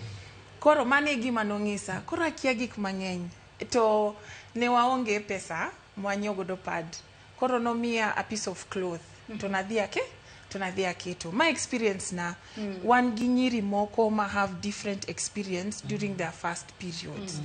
To gin gi stories kata sigana ma they wish they would have shared, ma koro sani gi I'm sure they know what is supposed to be done. Koro kuma wanya chake niya, not all girls and young women have a good experience when they're starting their periods. Mano seche magichako ria, to ka jonyuol nyabedo ka ging'eyo process ni mokwongo, kata gishare gi nyithindo gi kaka gin notim negi, to sani ang'o monego watim kwa dhi mbele, nikech centuries mag chon okaka sani ji nya yudo pads, nikech wan kaka Polycom our center is open to the girls. Ginya biro anytime. Saya to gikao pads gitiogo. Koro for now I will not say challenges ngenya inya nikech watemo. But gima chando ginia ni seche moko onya bedo ni ene process no to owinjo ka cramps ni severe to kia ka gimotim. Seche moko ngato nya chako winjo challenges ginene body changes, iwinjo kiol, iwinjo ka you are not in the mood, unajua even within the school and iyudo ka nyithindo chieng'no nyathi odonje sikul ola to you know the energy ma nyathi onego bed go de sikul to everyone expect it has to be normal the whole year. You just have to be happy ni mor sechete ichikori sechete lakini okamano inya yudo sometime of the month nyako winjo ka dende opogore matin. Daktari wacho kanyo ni ine kinde mane dongo nyalo bedo ni yuda chiedh nade mano mar bedo kod taulo mag ria mani onge godo to bende puonj makare no kibedo go ibo bedo kingiswa ni e piny masani ber kichako gombaka mag bede ria kod nyathi ko jahigni adi mondo ka gino kik poya obed ne osebedo kod ikruok makare. Daktari kabiro korka kori achiedh nade mag koso taulo mag ria gin mago manenore ahinya te gwenge e kor gwenge kunde ma remote kata gwenge miwacho ni gin marginalized areas miyudo ni nyathi seche moko onge taulo mag ria mano nyalo mone mar mondo mikiko dhi e school mano nyalo mone kata kiko tugi jowetege to seche moko yude kata ka oja class 5 kanyo mas en nyathi monego bed ni tugo onego bed no socialize gi jowetege to nikech koro entiere ria okonyal tugo. In kaka jaod bura ang'o mutimo mar mondo mune ni taulo mag ria ochopo ne nyithindo duto e wang' sama onge nyathi mora mowechie? Erokamano, mano penjo maber ahinya. An kaka jabura anyalo wacho ni wasetemo kaka joma mine e bunge mondo waket pesa minyogo taulo go eko mondo chopie skunde te me Kenya ka obed primary obed secondary nikech bede ria chakre chon yudo ka nyathi ma class 5 osechako neno ria omiyo bunge ose fight mine gi chuo mo support gini no se support wa makoro pesa nitie. Originally kano chakore pesa nitero ga Ministry mar Education nikech en part itere skunde. Koro Ministry of Education no me 400 million I remember 2023-2024 mondo nyogo gigo to osega bet kimio gi pesa machal kamano higa ka higa to gima osewang'o iwa ni okwanega sanitary pads eskunde ogichopi an kaka woman rep atiyo gi my own resources pesa na ema goli ofuka kanyeo tatere school kapo na dhi school on education day or prize giving day or kata kadhi limo school tang'e ni nyithindo manyire ni kanyo tatiyo gi my own money mondo adhigo e school. Asega penjo ding'eny masedhi koda Ministry mar Education kata Masiaya ni tawel gini ga kanye donge pesa ne waseketo higni gi tema sebede bunge waseyudo matin ahinya matin kabisa. Koro nyocha waloko mwawacho ni Ministry of Education let over down wakao gini wan mi Ministry ma Youth and Gender kuma mama miluongo ni Aisha Juma nitie berne ni week mokalo gigo sebedo pass magigo senyeo kosenyeo gi Ministry ma Youth and Gender imiyo National Government Affirmative Action Fund Board to jogo miyo women reps masani as I speak women reps ema distribute sanitary pads kose chope county nyase go sim e county mara Masiaya sanitary pads nyose chopo gin ka Ministry of Youth and Gender adhiga kaogi tadhi chako pogogi next week e class beach class 6 class 7 nyaka class 8 project ni oweyo secondary schools oko omiyo an gima nyalo wacho ni gima dhi timo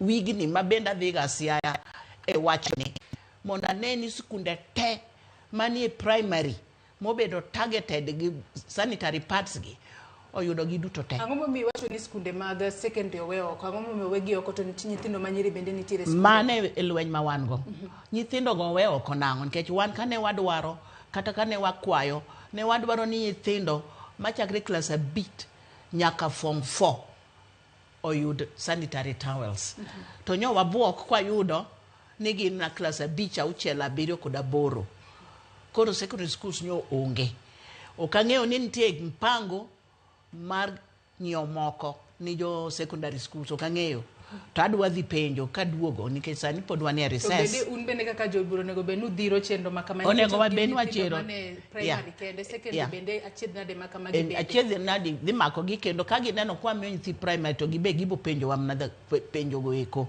omiyo wabend ang'eyo an bend ang'eyo asebedo japuonj asebedo ng'ama mama an ng'ama nyako aben adhi e riago koro ang'eyo shida ma nyiri dhiye koro ang'eyo ni kata mne secondary school kae we will gi nyithindo ma nyiri pesa no ko include manyo sanitary pads nigi koro gin gi onge e project ma wan go ma wadhi e sani king'iyo maber ibo yudo ni women rep 47 dhi pogo sanitary pads kendo nyo wamor gi wachno to gimosino wa e wachno ni jomoko we oko nikech gima lit ni nyithindo manie gweng kuma wa represent ng'eny gi onge go ng'eny gi nyithindo machandore ibo yudo ni in gi orphans mang'eny ibo yudo nyithindo manyiri modak gi ng'ol yani communities mwa ae ji onge gi pesa ji chandore omiyo kwa nyalo miyo gi sanitary pads nyithindgi to nyalo konyo gi kama duong' kabisa. To bende nyalo bedo ni ng'ato chalo koro penjo na nyiewo pads kose nyiewo chiemo. Koro gini oketo waga situation moro ma wane wawegi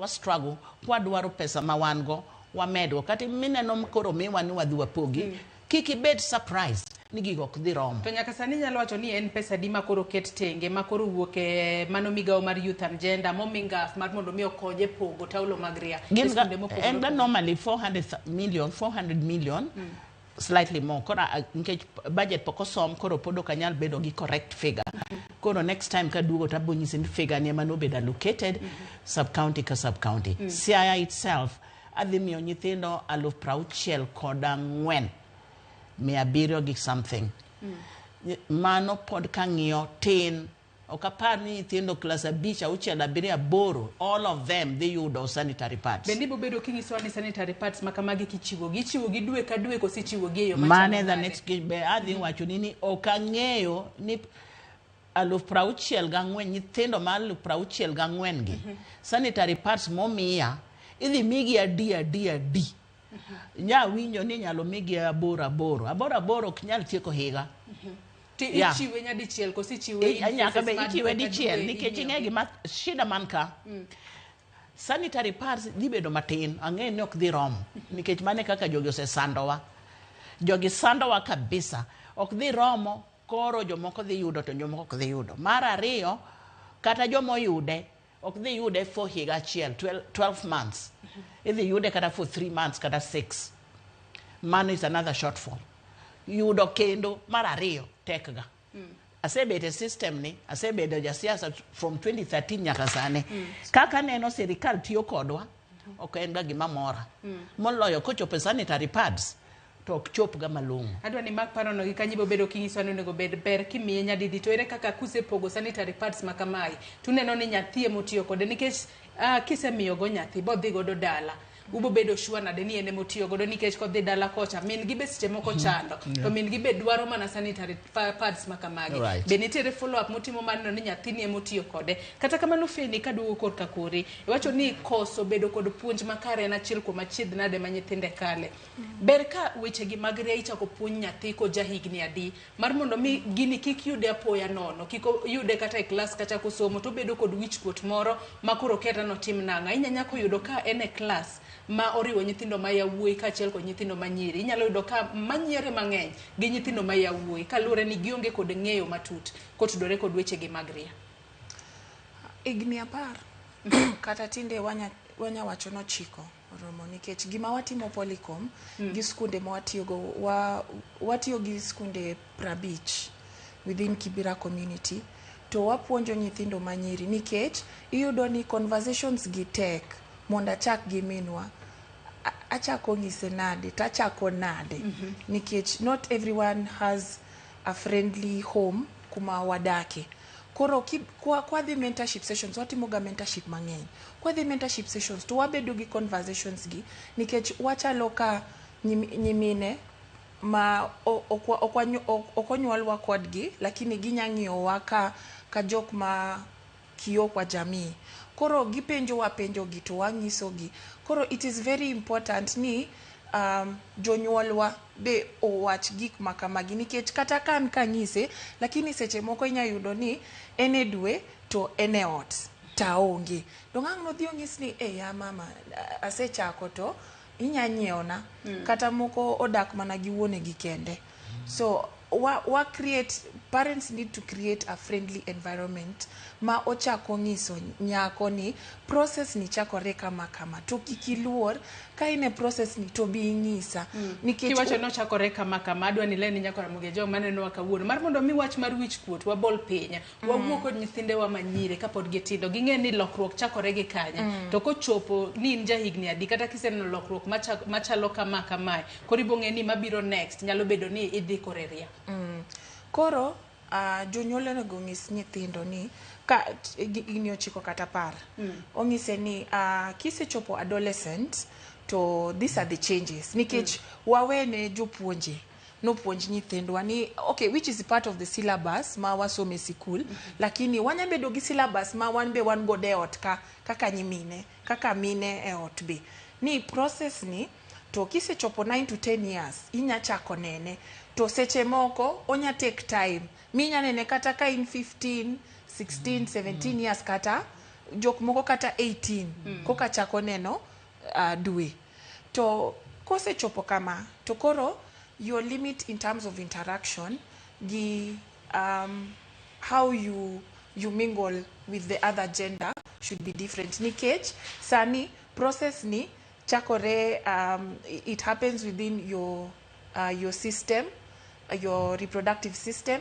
to kitimo makama to inya yudo ich nikech mano koro ise oriente ne gik ma onego tim to ingise ni sanitary towels ntiere other organizations apart from ma ginene nyumbani kata yot to wan gi other organizations makomaki kama to in kama inya either inya the organization kata ka janyuol onge to inya yudo kony ma nyakonyi mondo kikiwinj ka in gi wich kuot to be jopuonje onego puonj nyithindo kata nyithindo mawuoyi to ging'is gini ma natural process matimore kaka nyithindo ni e primary school to konego ginyiergi onego ni inemikawo kata sweater tidhi tweyo nikech anto that was not the experience na I'm pretty sure ni experience no be jok moko bokadhe but if they are told nyithindo mawuoyi and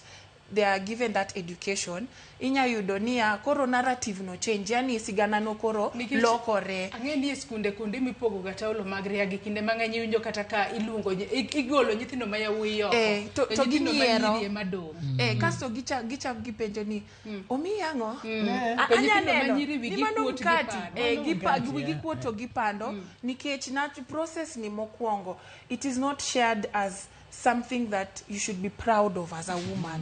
Onegiting we maloki woto knowing that you are a woman and this is a natural process and it's the beauty and mardichol ma kila ng'ato nyaka kadhe kata imbingise ni ambe experience na en kama ma koro kishia mano to obedo ko ka en comfortable to en tuolo ma koro kata ko winjo ka cramps tere ng'wech to ng'isi ni mama kawuono ni eto okawinj maber ahinya wanya timo kama to unya bedo ka korushia and then this will also bring relationship to ibro yudo ka nyathini bedo tuolo to ngisi kata other things mokadhe anno ka Dr. Christine oyiere kodi kanya ahinya kaloni magi gin gigo matimore kata kamano apenji kacha Dr. Christine e kinde ma usepogo taulo mag riagi un kaka jod bure gwenge mopogore kata skunde mopogore ma upoge e county Masiangwa kod county Masiani nikech county Masiani represent odiochieng' ma kawuono kaachiel kod jod bura duto manyalo bedo ni bende yudo taulo mag ria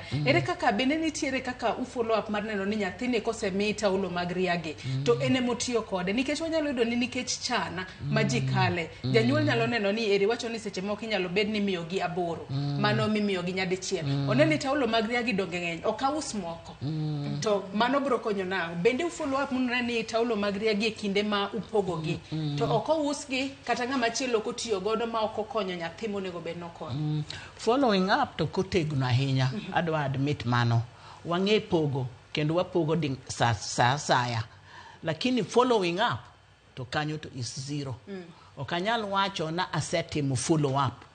I will be very honest ni following up okyot kata kidwa time ok ditime nikech nyathima is a day scholar idwa luwe nyake ode to gi nyithinda die county tabeda tiyo Nairobi ani e bunge adwaro more money mondo kocha so ng'ama nyalo timo follow up en japuonj kase the school ma distribute is a public function adhi to wa distribute to jopuonj ni kanyo jonyuol ni kanyo neno kaka wapogo koro wamiyo nyithindo koro ng'ama onego bed ni follow up ok en woman rep mokelo gigi nikech and the whole county again tang'eny gi tije matiyo e county to moko be atiyo Nairobi koro ng'ama nyalo konya mondo follow up en japuonj gi janyuol nyathini ni otiyo gi sanitary pads kose wamiyo nyathima okadwa sanitary pads nikech poko chako neno ria mago be timore samwa pogo nitie nyiri moko mabe kawa to king'eyo ok dang' ing'e ni ng'ani ni osechako neno ria kose podi koso kawa otero ni min mare mago are challenges mar distribution nyathi manyako dwaro sanitary pads all of them kendo sama watero gi mor kabisa kendo giritowa gi sironyno komiyo samwa pogo en odiochieng' ma ji mor kabisa to koro following up ni ng'ani otiyo kode ema ok inyal ng'eyo mana kaka ndalo mane President Moi ne en president nokelo chak nyithi school milk for children primary school chagno nonego bed ni madhe school tibo yudo ka nyithindo ting'o chak dhigo dala kendo otere family kendo itedo go chai ji duto madhe koro no nyithindo mane obedo targeted nok madh ga chagni ne giting'o ka gitere dala omiyo kata di introduce sanitary pads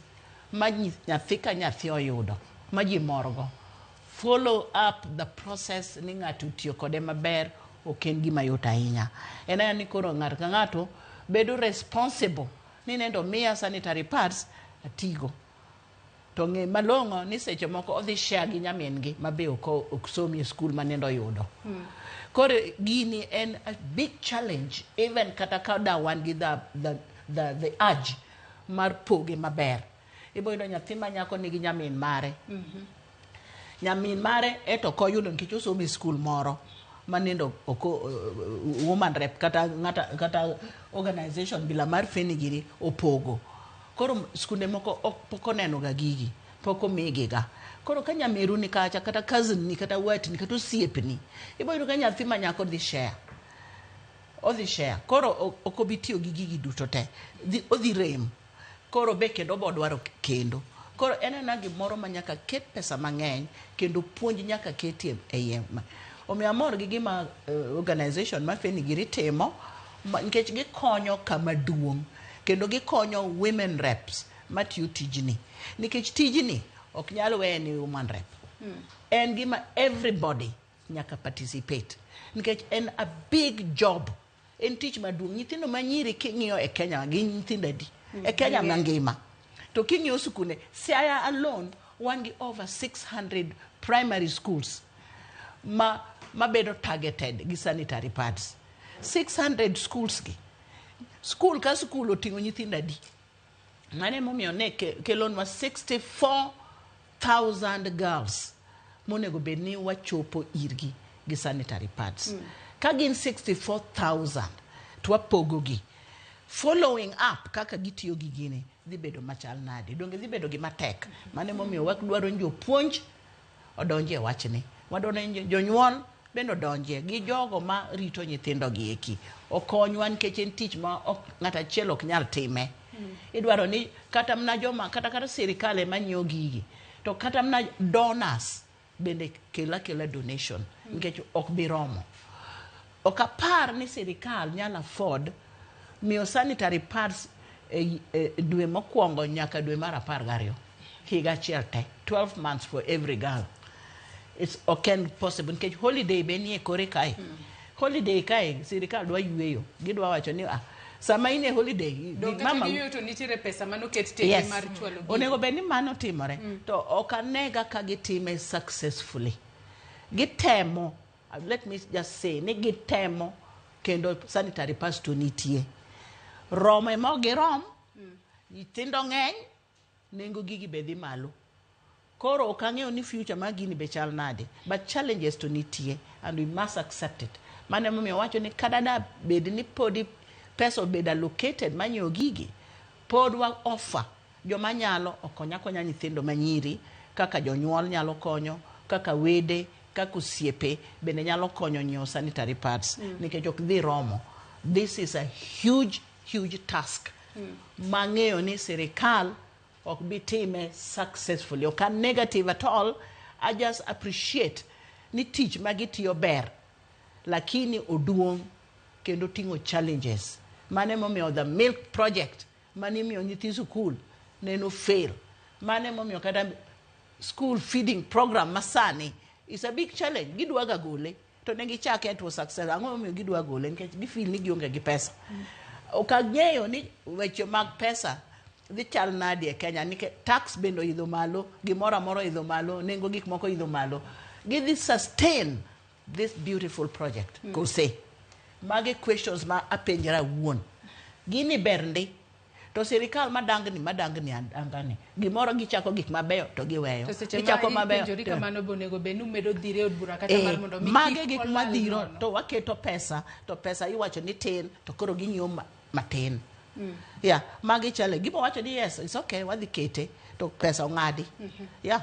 Afeni korka kori kinde mawaloso kotudore kod rito ler e kinde ria. Nikech wang'e ni kwatiyo kod ranyisi seche moko ng'ato koko ritre yo makare e kinde ma entiere ria kata e kinde moneno malo. Onyalo gamo tuoche moko mopogore manyalo ketho kata nyalo hinyo ngimane kaka ng'ama nyako kata kaka ng'ama miyo.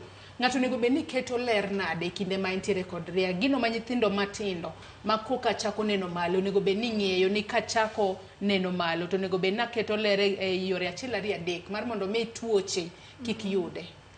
Mokwongo anya chako wacho ni wanya assess to wang'eyo nikech we have to give information it's quite different.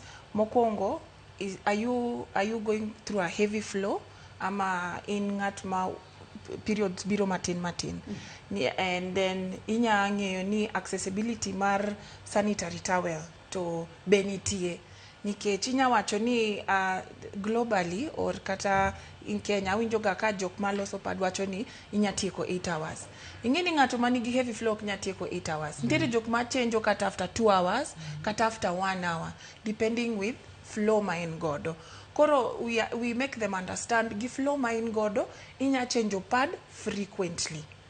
Nikech okinya beta ni bet to you have a heavy flow inya rito nyaka 8 hours ni beta 8 hours to kari nyori to kari nyori kara kichu to ililo lao you know and gima onego. That's why nilikuwa nasema parents need to tell their children about this.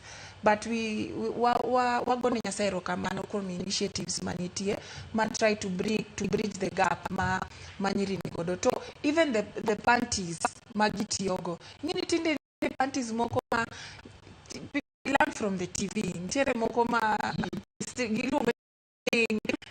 gimoko to material be cotton is very good and very friendly ka ine dwe very important nikech okinya yudo panty moro ma it is slim to iketo pad it has to have pen kuma inaweza hold vizuri so manegi mokwongo to kwa wang'iyo projects ma wan godo wamiyoga nyiri panti nikech ok inya miyo nyathi pad to onge panti. Wan gi box moro miluongo ni talking box. Talking box ni miyo nyithindo wuoyo to giwacho gima nie chunygi. Waluongo ga ni heart to heart conversation. To ginyiso wa ni okay, isemiya pad to yawa ere panti makete pad no ya jodhurwa nisani koro ere panti makete pad no. Koro mano be miyo ni wanyang'iyo the other side maka wamiyo ng'ato pad tipenjori ni manyathi sikul how accessible kata moro morwake iye cha motuch cha onyakete pad nikech koketo pad kogolo ni to particles kata space modong matis cha to dhi godo.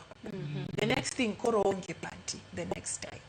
And looking at the economy, gi inflation manitie sani, what is the priority at home? Sani sanitary towel and 100 shillings. Abro nyiewo chiemo kosa abro nyiewo pad. Ng'ato bo wacho no nyiewo chiemo. Exactly.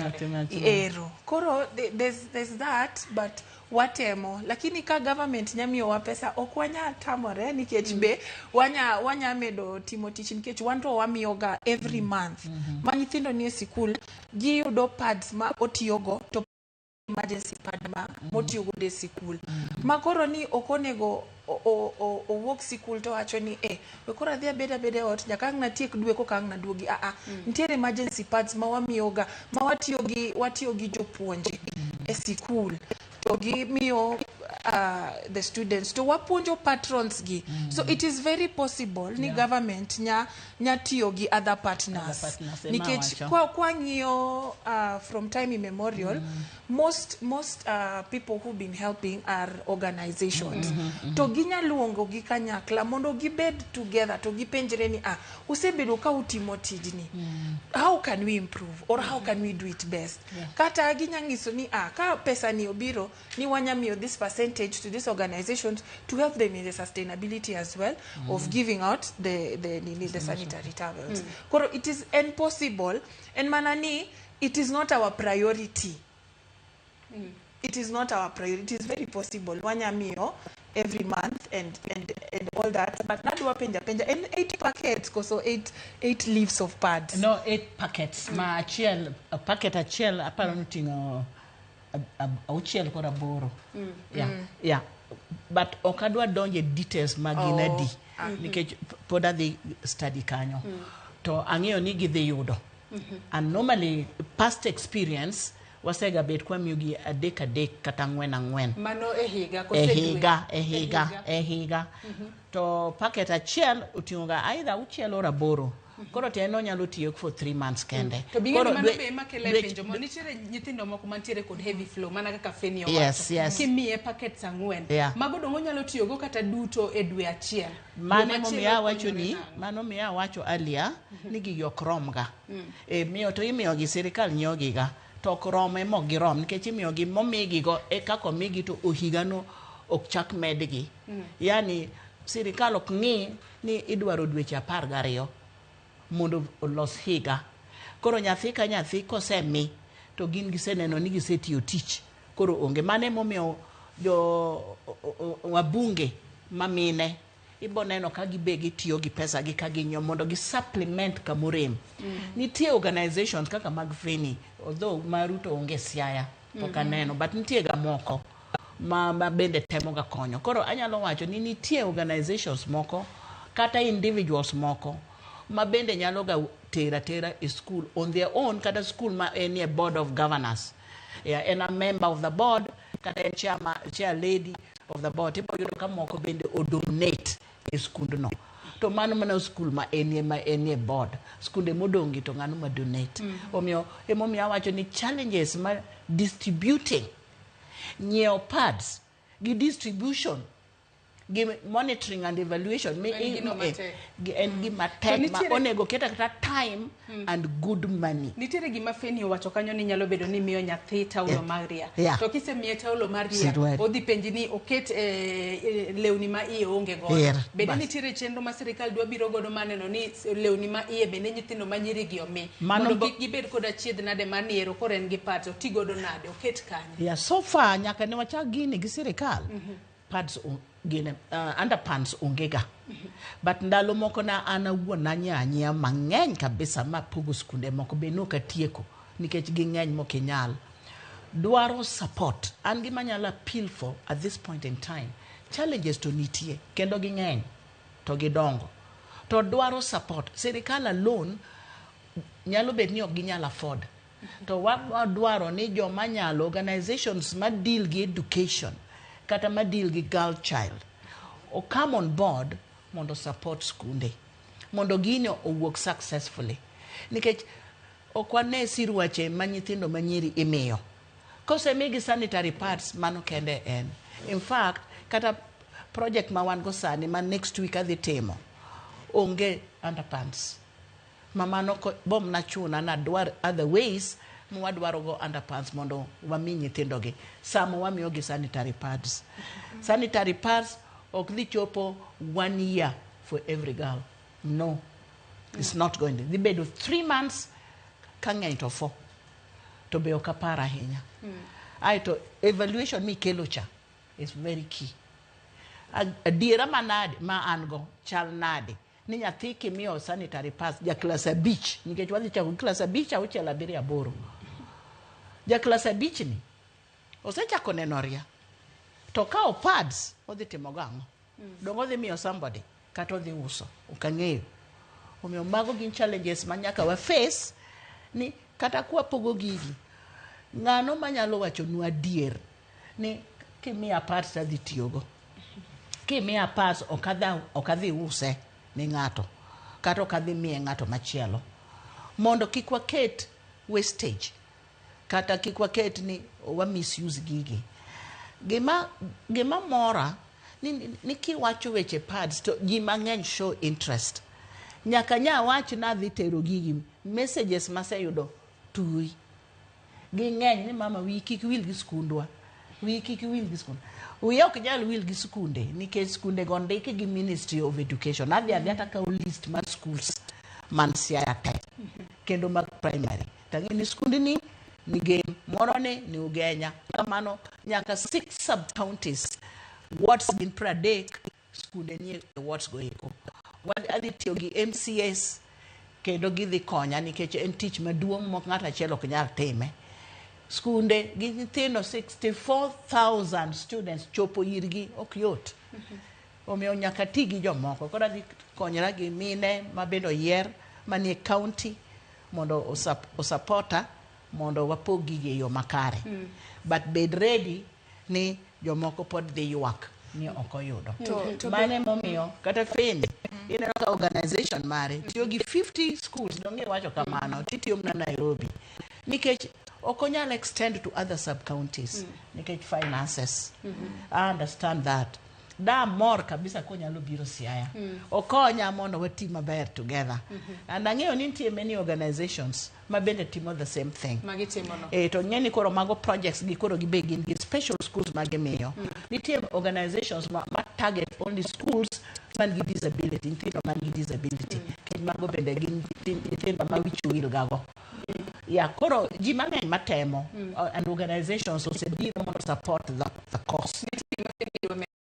Nadwa medo ni wan gi company koro ka be udwa nyiewo pads unyabire company wa wan tu waonge gi pesa adwa koro ema wamiyo pesa no gima timore bunge kosekalo ni pesa $400,000 mi Ministry of Youth and Gender to gine itero nigi pesa koro gine maginyewo matinde ni gine maginyewo to unu kelo nwa ikelo nwa kosenyiew to wa distribute mane momiyo wadwaro ni mondo miwa pesa mondo adhi anyiew kuom feni nikech nengo nyalo bedo matin onyalo ng'adona manyo mang'eny mohingo gima sirikal miya. Ayadwa ni wakao yueyo mokwongo moge ka waduogo wadhi mbele kotua. Nyakoro moge ajuang wakao yueyo madundo gisani mamodho pi matin. Waduogo ote magi benda bro bedo kasomo bang' yueyo mwakao gisani. Kikidhi mabor.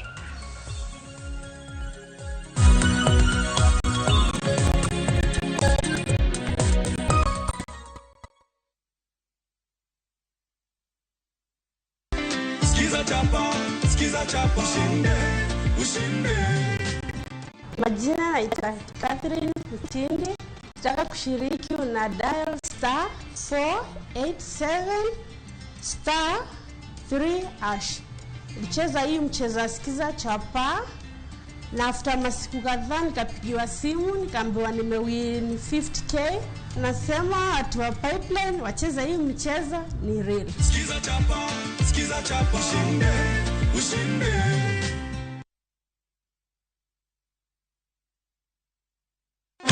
In the battle against pests, it's time to strike back.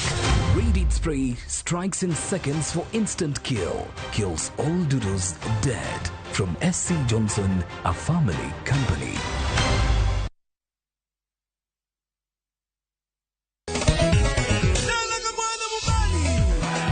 Ngoma Uwake en od jothum. Ngoma Uwake akelo ni mix mokwest. Reggae, ja, Rastafari. Always missing you. Tuaf ki jothumbe nyakoro mago janka mora magintie. People crave is the different. They crave the exotic. Yeni kila thum ni kare. Kama nene edition. Benga kaluka Picha beach nyakoro magajuang sukus kamwati memana kama.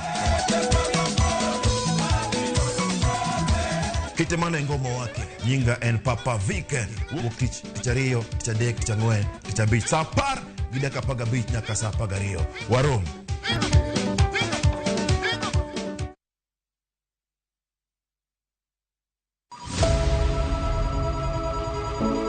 Wuoth mar manyo chang. Wawuoth e piny mar thieth kokalo e wang' jogo mosedake. Thieth sani nitie Kenya ka, dakteche nitie, masinde nigo mwanyalo thiedhi michange. Kata ibed jachiw thieth, kata mana jalno madwa ng'eyo gik matimore e sekta mar thieth. An gi penjo mar awinjo ka daktari owuoye kanyo taneno ka gini osebedo ka chalo ler. Wakolo pach jolony ka wayudo sigana tok kode marochere. Waweuru keto reputation mbele ne ngima mar ng'ato. Ng'eyo matut e weche mag thieth chako gi goyo mbaka. Advice jowa ni neuru penj laktar mondo ing'e kuma inyalo konyorie kapok iyumba. Penj laktar.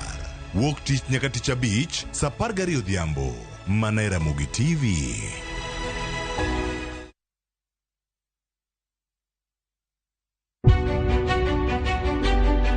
Chakre kinde mosekalo nyaka e chuny ngima ma pile ka pile. Tiprosa dawa iwacho neria marach kendi dwa hewe kendi riambo moingo dawi. Wuoth kodwa sama wanono sigendni mabeyo mag gwengewa.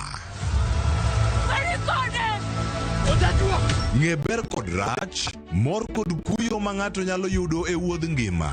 Asai mama. Nasikwiri ni okan mama ukiche kilunga gi nying noero. Mama nyisi. Riuri kodwa mondo wane sinema mabeyo ahinya ma uwinjore wawinj kendo wamorgo. Kendi ng'eno wono sipi mabeyo, lakini nitie kuma kete mami. Winam Cinema. Jumapil, saa 2:15 otieno kod saa 4 otieno. Kik bai.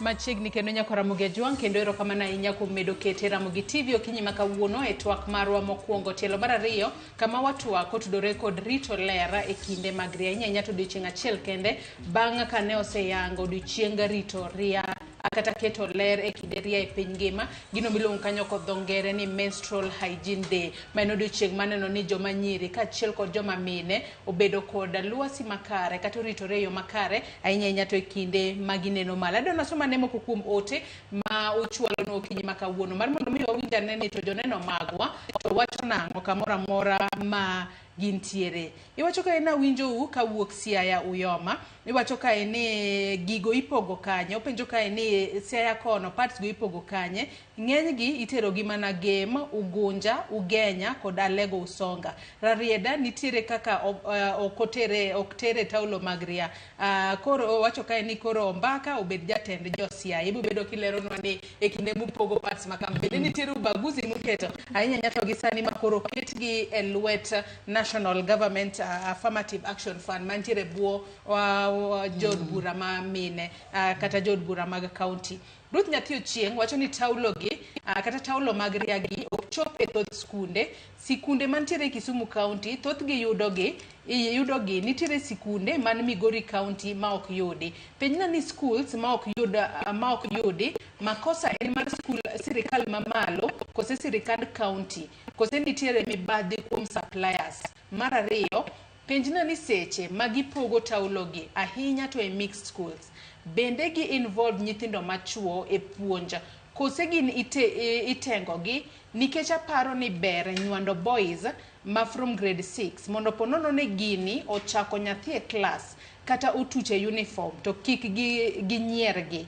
Mogik, jopuonjo winjo bed free gi nyithindo manyiri mondo kik gimigi tije matek seche magine ria. Aluo twak kanu moja mage ote manga kuongoda adwa ni chak koda ote mani tire jasea moro musei kai ni okay. Nitero mana pads game Ugunja Ugenya koda Lego Usonga Rarieda okitere pads sani pads koro ket e buongaf bende ubobedo kupogo gi eyo makare maonge ubaguzi mora mora.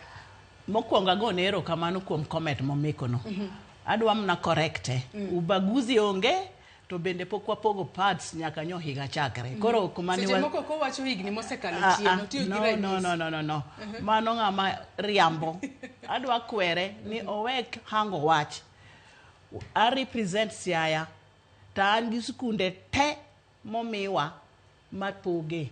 Koro anatero sanitary pads ok en gik ma inyalo bedo gu baguzi. Ok en chiemo madang icham mituon ng'ato. En gimi support go nyathi manyako. Omiyo sikunde magem nitie, sikunde mararieda nitie, mabondo, ma Ugenya, ma Lego Usonga, ma Ugunja. Duto te yudo representatives nitie mar sub counties go te. Manie ngaf. Wan gi committee e county mar ngaf. Koro representatives wamiyo to gidhi gipogo. Seche moka benda dhi kodgi. Omiyo ng'ama bedo discriminated against onge. Maka en gi evidence this kundi ni obedo discriminated to wachi. To discrimination to gole dhoge. Ok nyal betie nikech mane the reason why nadonje siasa. Ni nyathi manyako nyaka yud education maber, nyaka mi sanitary pads, nyaka yud bursary, jonyuol gi bende nyaka migi pesa magi nyalo go timogo biashara. Mane tij woman rep. Ato bende Taseme very well. Skunde mar every sub county one go. Kende miyowa gi ministry mar education. Skunde mobedo registered. Kendo gibedo skunde mag sirikal. Ka en a private school to mano to kwa bichope. Utero gi mane skunde mag piny owacho. Mag piny owacho. Emomiyo maybe mane en go e pache okang'eyo. Lakini ka en mar private school to mano forget it. Mano jo private school ema botero. One what target government schools, what target primary school, chon ne wamiyoga secondary schools. Emomiyo ineno ka okamor ni secondary schools owe oko. Ne wamiyogiga. To sani gikele down to stand 5, 6, 7 and 8. Kanye magigik gi sanitary pads. Mage madhi pogo. Adwaro ni ng'amu wuoyo no. Obi anena chieng' mwapogo gigo. Wadhi arera rieda nikech representative mar rieda nitie. Kendo education ministry bende ni kanyo, branch mar education ni kanyo. Wan watiyo gi ministry mar education at the local level ma county. Omiyo onge school madiwe ni ubaguzi nitie. School ma ubaguzi no nitie. Ubaguzi no wuok kanye. Ani ubaguzi gi head teacher, gi nyithindo, gi ng'ama nade. Omiyo wae language mar ubaguzi. Nitiere ng'ato adwa lwere kabisa mondo puonje o wach gima konyo wa. Ruth Nyathi Chieng bende openjo kae ni penjo ni skule ma ok oyudo pads. Makosa en mar sirikal mamalo, kose sirikand county, kose nitiere mibadhi kuom supplier. Okanyal point ng'ama inyalo accuse. Ana wacho chon ni gigo ok romga. Inyoga to krom jiduto te, okrom nyithindo te. Skunde moko manyalo koso. Nyalo koso. Mano gima ase wacho chon. Ase lero luoro ma an go e weche mag sanitary pads. Wapoge the best we can. Watimo our best. Nikech wadhi e sub county ka sub county.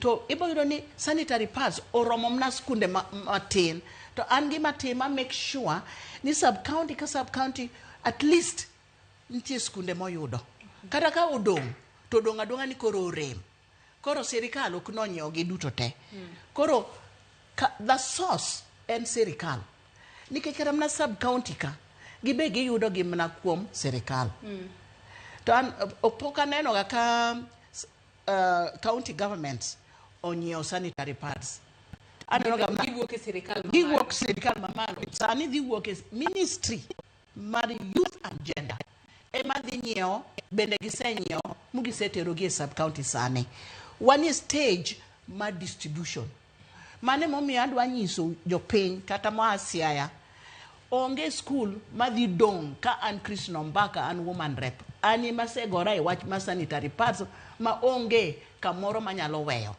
kama dhi dong gin kuma pads orem okochope nikech orumo makora onge go kanyo kende maywago kik rem aywak ni gik momiya odhi orom skunde te mondo onge school modong moko yudo mane mission mango kumorem koko dhi wuoke nikech adhi go koka bende Ruth nyathi ching bende openjo moro kanyo feni riwo nyithindo ma yawuoyi e wechegi mag ria nikech thothne waneno ni nyithindo mag yawuoyi kachiel kod joma chuo oweyo oko e wechegi mag ria kata kinde ma nyathi manyako neno malo ere kaka onego bed ni gibedo included ang'eni inclusion ma kamae ber ka chakore ka nyathi pod tin mar mondo mi kodongo to koro ng'e ni ma en gima timore nyithindo ma yawuoyi gi nitiere kod nyimine gi gintiere kod kata gi nyithindo manyiri moko ma gisomo go e skul mondo wachni mar joma nyithindo ma yawuoyi matindo nyiero nyithindo manyiri e kinde ma gililo law ka gin e skul kacha e kinde ma ria opoyogi orum kik wanene ahinya nyate generations mabiro mbele. Mokwongo wan kaka Polycom girls we have male involvement we have male champions ma puonjo nyithindo mawuoyi process gi male champions gi be wasepuonjo gi kaka process ni dhie to their role as the male champions makoro gipuonjo nyithindo matindo ma yawuoyi to gipenjo to giduoko mondo gi have that relationship gi conversation maka koro ka ginene sikunde ma gin godo no to gineno nyiri ka olilo law to ok ginyier mano wan watimo kaka Polycom girls lakini inya yudo ni institutions moko kata jok mamoko ma empower girl child the male involvement bedo gi tashwish matin to kingyo mostly jok ma empower kata those who want to empower boys ki penjo ngato ni would you love to be part of us ama inya puonjo nyithindo to yudo ka jini gi excuses mang'eny emomiyo inya yudo ni nyiri bedo gi information mang'eny molo nyithindo mawuoyi but pod wabro tema kata iyo male involvement to be adwa task parents podi please asayo wuoye gi nyithi wewo eot nikech kanye that is the first mane sikul mokwongo ma kila ng'ato ae maka okayudo puonj e sikundni abro wuok oko to the world will teach me koro wachak gi eot mokwongo the father should also be aware and take up responsibility monya puonjo nyathi ma wuoyi to ng'ise ma koro kila ng'ato nigi information ma koro kata ko wuok odhi e sikul oromo gi nyithindo manyiri moko ma moko nie dwe to gima kamano timore ti iyudo ka nyathi this specific child acts differently nikech en gi information ma ong'eni kama otimore I should act this way as a man ama as a boy child but male involvement teach to nitie teach to nitie to teach maduong monego kama boy child onego giwuok e community to gibed gi mentees nikech mostly king'iyo sani inya yudo that statement of over empowerment of women podi pok wachopo jothurwa pok wachopo wawach over empowerment pok wachopo but ere kaka in iwuon mawacho ni male involvement no in iwuon iwuoyi do you have a mentee mi mentor mingiso ni life is like this to gima kama dhi timore koro male involvement dwaro ni also male child to come out nikech I cannot start speaking about issues about male child and I do not know about the life of a boy. I am not a boy. I do not know. But you are a boy. Ise kade chiede mang'eny to inya bedo inya telo inya wacho ni sigana ni ng'at moro to winji to obed gi experience to embo o pass the information to someone else. Koro wanya try to create that chain, because for the girl child, and I would say ni rahisi to do that, because oyot timo nikech mine wuok to wacho sigana gi to gidwaro ni nyithindgi obed gi ngima maber to gibed gi information no maka pod gin nyithindo to information gin godo to kendo gi pass to the next generation. Koro wanya try to replicate that so that okony kila ng'ato mondo bed gi information ni we become with a good society. Dr. Mbaka, in korka kori keto joma chuo mar mondo mi ong'e weche gi mag rito ler kinde riyo onego time yo machalo nade, kala ni main Mbaka ma onywako ji duto kata bedo ni joma nyiri ema neno malo kata ma bede ria dwe ka dwe, to joma chuo nyalo siro joma nyiri gi yo machalo nade? Aneno ni joma chuo sani ng'eny gi nigi interest. Aneno ka ng'eny gi sani kata jonyuol ma wuone, aneno ka moko bende nyoni nyithindgi sanitary pads. Aneno ka gipenjo go kata ng'ama ugo simno duonde ne chalo ng'ama dichuo. Anyalo wacho ni joma chuo sani aneno ka gi show interest e weche mag nyithindo manyiri, sanitary pads. Skunde mag chuo ma mixed schools bende samitero sanitary pads tiwinjo ka gikoni ni to yowuoyi gi to ikelo ni giango. Moko wacho ni kel ni gi boxers mondo gibende gi feel ni gibende gin cared for, at least ngato okea ni kara samimi onyiri sanitary pads to gin bende gimiyo gi boxers. Omiyo aneno ka joma chuo sani osedonje weche mag joma nyiri kendo berna nikech nyiso ni jose understand ni nyathi manyako en bende ng'ama dichuo bende nyalo miyo support e yo mopogre kata miye pesa odhi onyiewogo, mano ka en wuon mare kata en owadgi kata en cousin mare.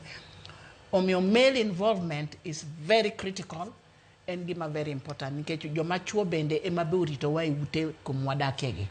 Ka ng'ama baba nyalo keto pesa piny mawach ni mama kata mi nyathine pesa dhi nyiewogo sanitary pads, mano janyuol maber malich, mano baba maber.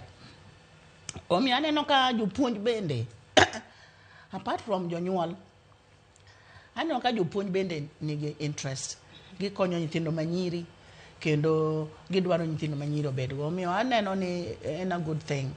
Mar ariyo, weche mag kisera kata weche mag dhieria, kisechako wacho weche mag dhieria onego bed ni wa extende wawach weche mag kisera. Kinindo gi nyathi manyako kosechako nino dwe odhi mako ich. Mano onego bed ni po nyithindo mano nyaka bed part of the education. Information ma sisa kae ne wacho and very critical. Information is power. Miye information ni ritri maler. Change your pads after kata 4 hours kata whatever hours to make sure ni kata ka ise area kidhi mbele gi ng'ama dichuo minindogo inyalo mako ich. Mago nyaka puonji gi bende. Inyalo mako ich to kise mako ich, chances are very high ni dhi we school. Skundi dhi kethore. Chances are very high ni boyudo tuoche nikech koro isedonje sexual relations. Tuoche mag STI nyaka wapuonjgi. Weche mag HIV nyaka donj kanyo. Weche mag mako ich kitin. You are a young girl timako ich. Challenges manual nyalo bedo problem. To wayudo ni gino makilo iye monden koso taulo magria mamiyo koro nyathi manyako seche moko nona koso taulo magria adir ng'ano bo miya pesa matin to opoka osemako ich to gamore bedo compromise nikech odwaro towels magriago. To koro nikech oonge gi pesa, ng'ato wuonde gi chips, ng'ato wuonde gi pesa, ng'ato timo kama. Hai to inge kose wuondi to nindo koda kodi. Kose nindo kodi timako ich. Koro ing'eni nyathini ne en ignorant. Oko ng'eyo kaka ng'ani ang' noluae mondo onind kode nikech onyone sanitary pads. Emomiyo mago duto gin skills monego puonj nyathi manyako. Bed aware ni ng'ato kik misuse, kik ng'ato wuondi kata ni mi pesa mondo nind kode mondo dhi nyiewogo towels. Mano kotimo, weri gi ng'ano. Ka en babau omiyi pesa, babau to at least inyalo trust nikech babau ok nyal nindo kodi. Although aneno cases ma funny these days. But babau I trust. Trust watni kata nyameru manyalo konyi kata somebody mabe trust. Omiyo nyaka wapuonj nyithindo gi gik mang'eny mabedo involved e seche mag ma ji donge. Sama koro nyako osechako neno ria, nitie body changes monego ng'e. Obo neno ria, obo neno ka thunde bende osechako biro, obo neno ka body ne o change. Koro dwa chako bedo ng'ama mama, ng'ama nyalo nyuol, ng'ama inyalo kende kata. Nyithindo ma yowuoyi ma bende wadwa involve gi. Bende nyaka ng'e ni gi bende body gi change ga. Duonde gi change rega. Iwinjo ka koro break his voice. Ibo neno ka koro o grow muscles. Odwa bedo ng'ama dichuo. Omiyo magi duto gin puonj ma nyathi ka manyako gi nyathi ma wuoyi nyaka puonji. Ni puonjo waga gigi e school. E biology class ne nitie ga gigi. To moko be ni puonjo wa puonja e sa clubs. Ne wan ga gi clubs mar scouts, mar Girl Guide, ma ji chokore. To ji wacho gigi. Kata in traditional Luo society. Deye ne puonjo ga nyithindo manyiri. E ute gi gutieno kasa ka gidhi nindo. Nyithindo ma yowuoyi be ni puonjo ga e duol gi kwere gi. Omiyo aneno ka wase lose mang'eny. Kaka ne wadongo kata kaka ne joluo dongo. Nitie space maneno weni nyathi manyako. Mipuonje go kaka dende lokore. Kendo kaka obodhi e ria. Kendo kaka onyalo mako ich. Kendo kaka kidwa kende ang' matimore. It's a whole process. Pogo sanitary pads is not the only answer to the problems mar girl child. Nyathi manyako dwaro sanitary pads, to dwaro puonj makare kendo ma iye moting'o tuoche monyalo yudo e weche mag kisera. Tuoche go te nyaka gibed aware of.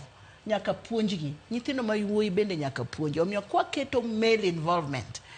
Waketo kata male involvement ni nyithindo ma yowuoyi bende nyaka ng'e ni gi bende ginyalo miyo nyathi manyako ich.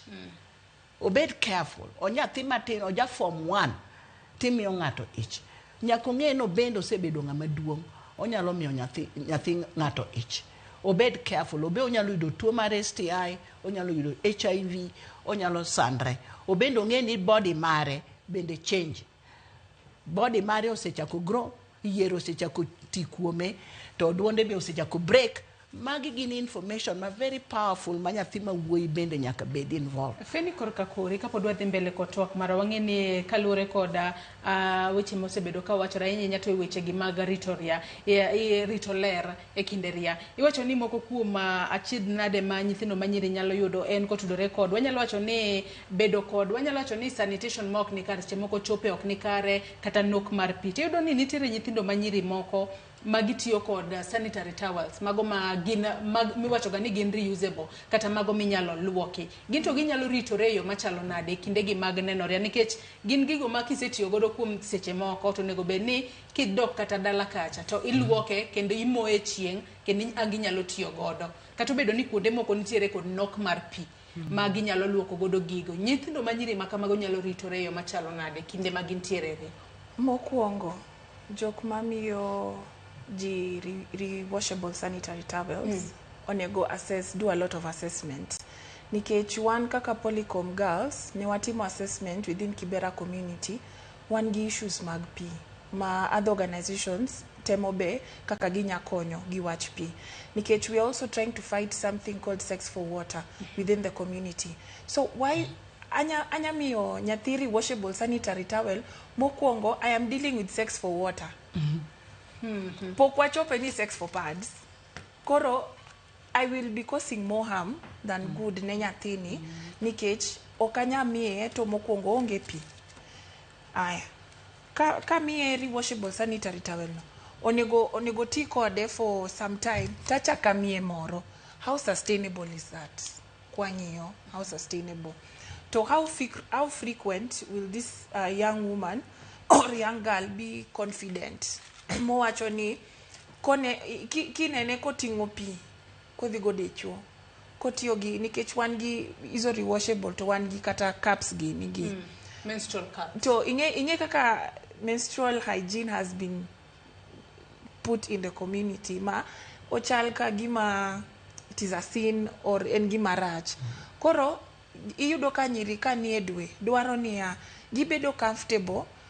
My neighbor does not need to know what I am going through kata ka ane dwe.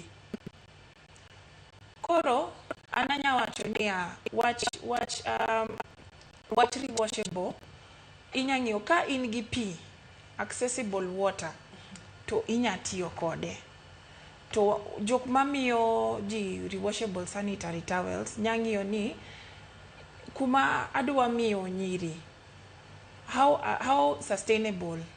Nikech anya wacho ni ber to ber nikech king'iyo health wise to ber. Lakini adhi golo pi kanye nikech just looking at kata setup mawantiere, for example kata kuma antie king'iyo kaka ji tuomo pi for ji line up tuomo pi kata ki moe tol wawach niya tonde gi watiyoga gi jirende. Ka jirani oyudo ni moyo ginene sanitary towel ngeni ginya chako stigma mar community majini godo. To kata rewashable sanitary towel no seche moko inya yudo ni kaka kumwadak ji kadho ngeni wan gi plode koro imoyo to ji kadho like how hygienic is that? Nikech en gima nya dwaro space maber. So it's a very open space. Ma kata imbe kimoche tiwinjo ni akato ang ne tuo na I will not face stigma from other people. Koro seche moko otek chiwo nikech of those other challenges. Lakini ntiere jok mabe okonyo. In maybe arid and semi-arid areas okonyo ga seche moko nikech inya yudo ni ngato onge pad or kata kuma pad nyiewe it's at a distance. Koro ka en gimano to nyatiyogo. Lakini ang ni sock, you have to wash, I mean hygiene. Ata iluoko gilueti ama are you using a glove in washing? So nitiere kako nego iluoke. Nitiere kako bene iluoke. Now how will you be washing that all the time?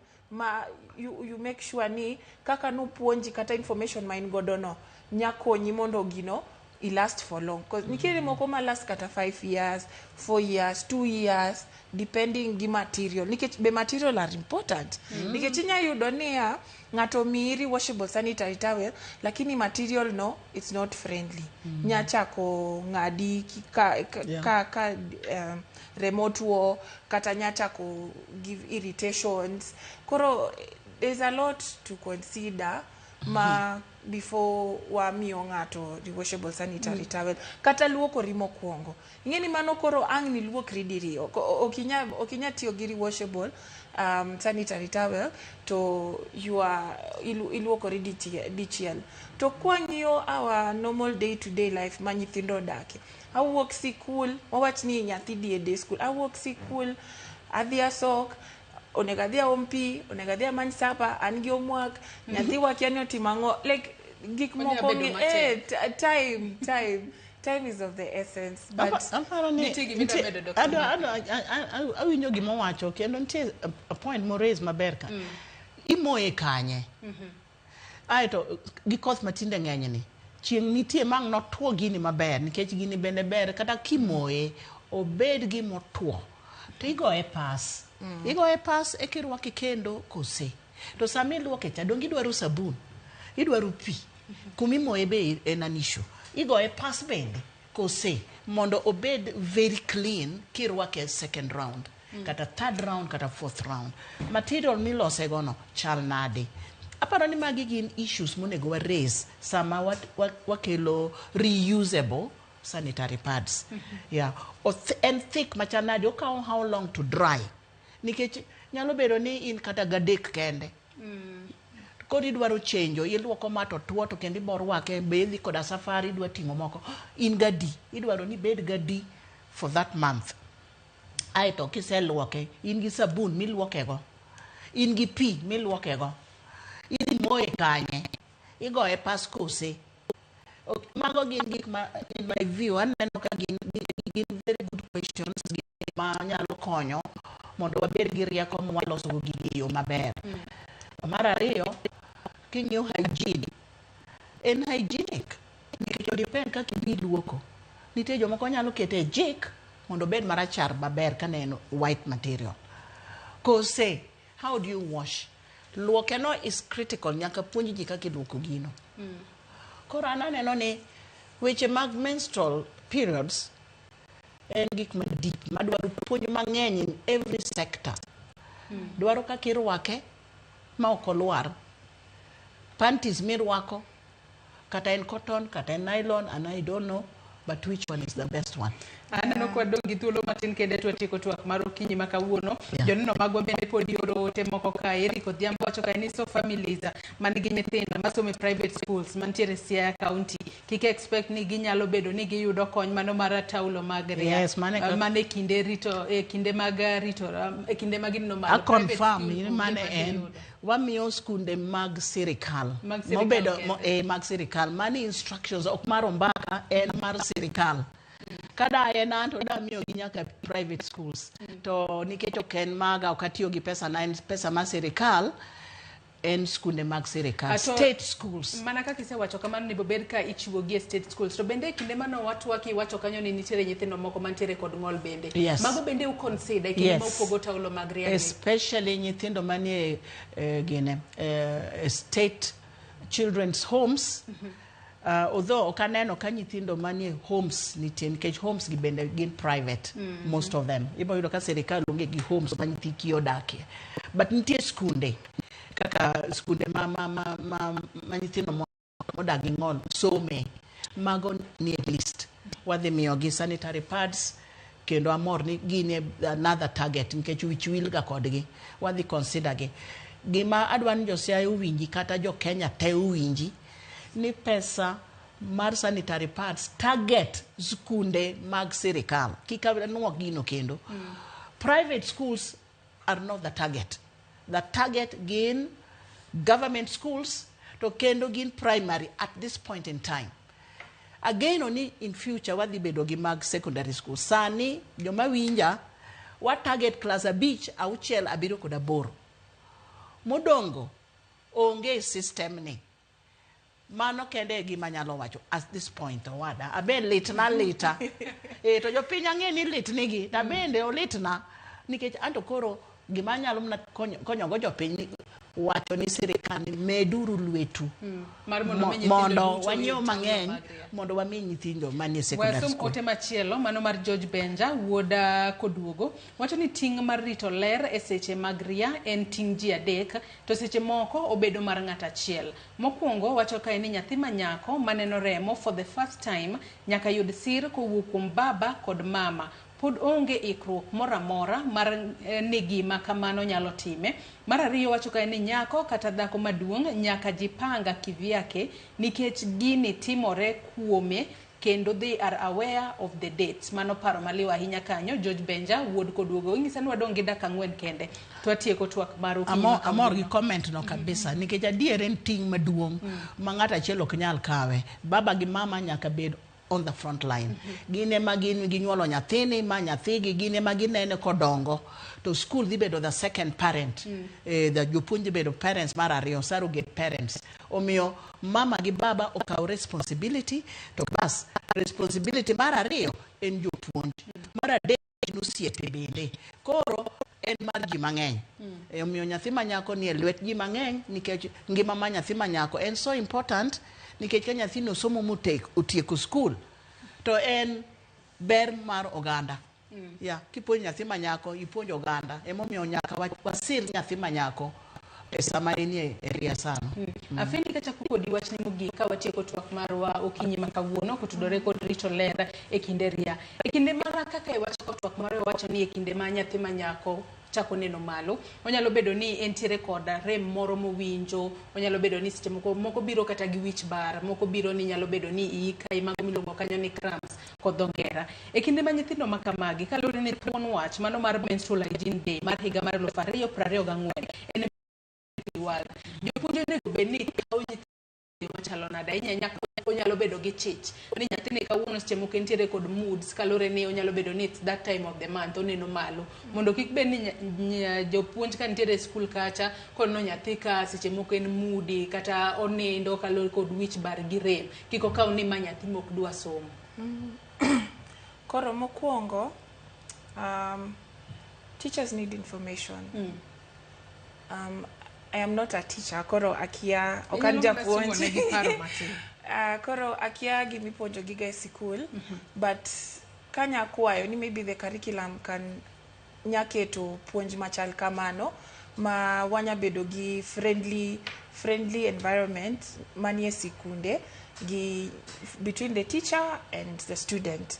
Koro ka japuonj nigi information mong'e ni for the girl child, it is not all smiley month, it is not all smiley year, it is not all happy year. Koro kochako ng'eyo from there to understand ni kaneno ka nyathi manyako is not responding gi normal behaviors kata happiness main ga godo chato, I need to go slow as a teacher.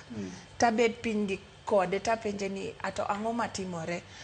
Okay, nikech nitiere akia kama osetimore ne in ka in e sikul ma primary.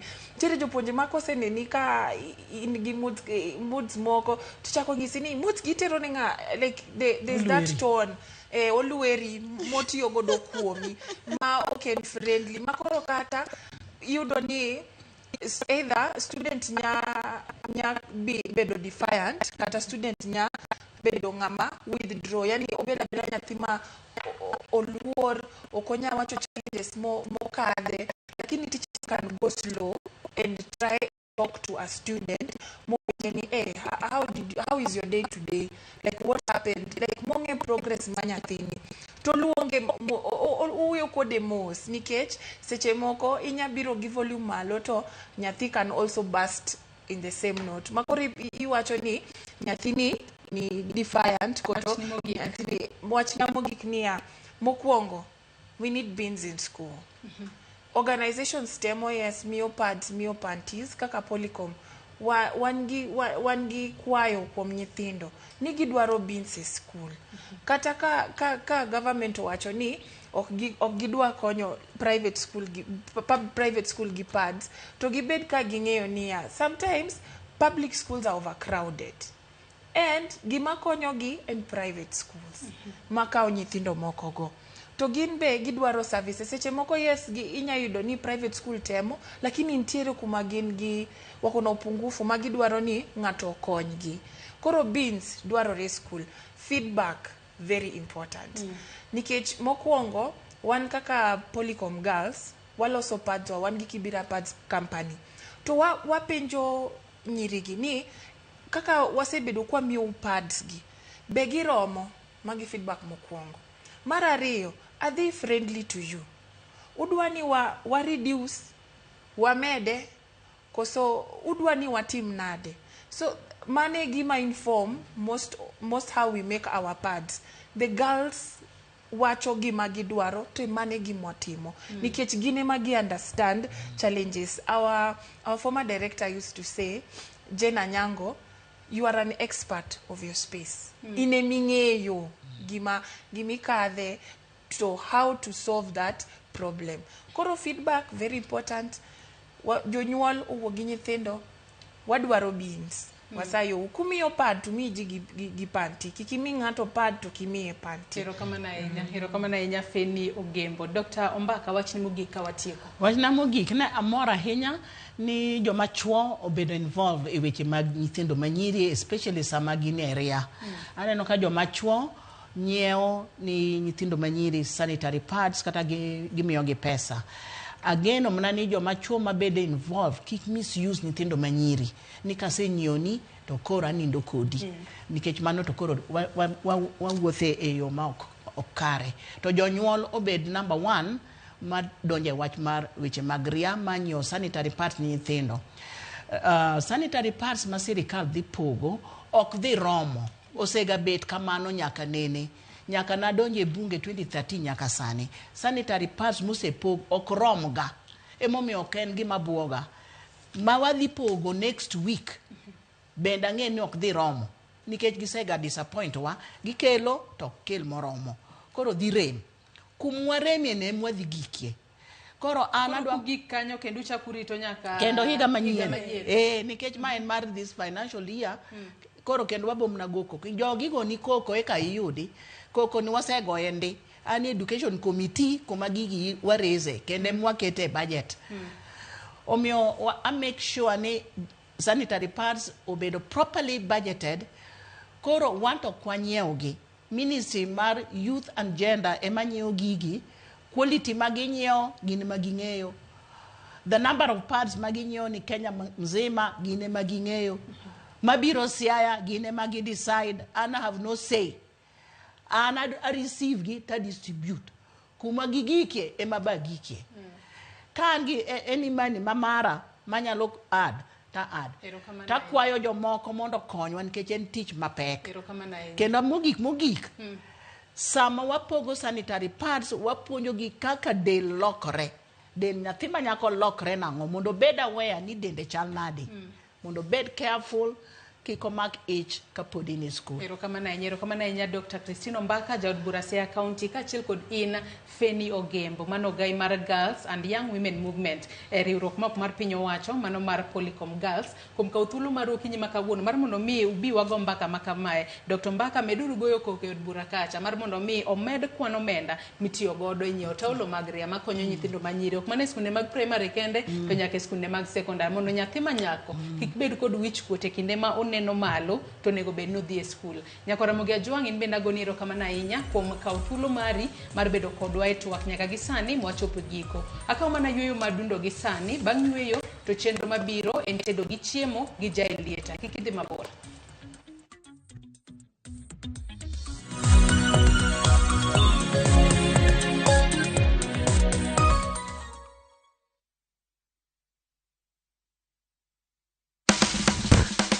Kodwa kawayango kit chiemo mopogore opogore mawuok e pinje maoko koda mago ma iloso pachoka en gi ring'o mang'eny to kosetuo kama ma inyalo kano ndalo mang'eny mamiyo lep chwadore kendo ni kod ndhadhu mopoto fweny maling'ling ma itiyo godo e loso chiemo ka in bende ipuonjori kaka inyalo loso mana e jikondi kanyo wakolo matut sigana mantie chiemo ka chiemo kawaromo kod jotedo mamiyo ndhadhu bedo gi ngima ma rech minyalo chamo kanumu ok ochuno ni tede ikri mar puonjori tedo chiemo moa e pinje mopogore othonje ka othonje tedo gi chiemo tich adek saa 2 okinyi mana e Ramogi TV.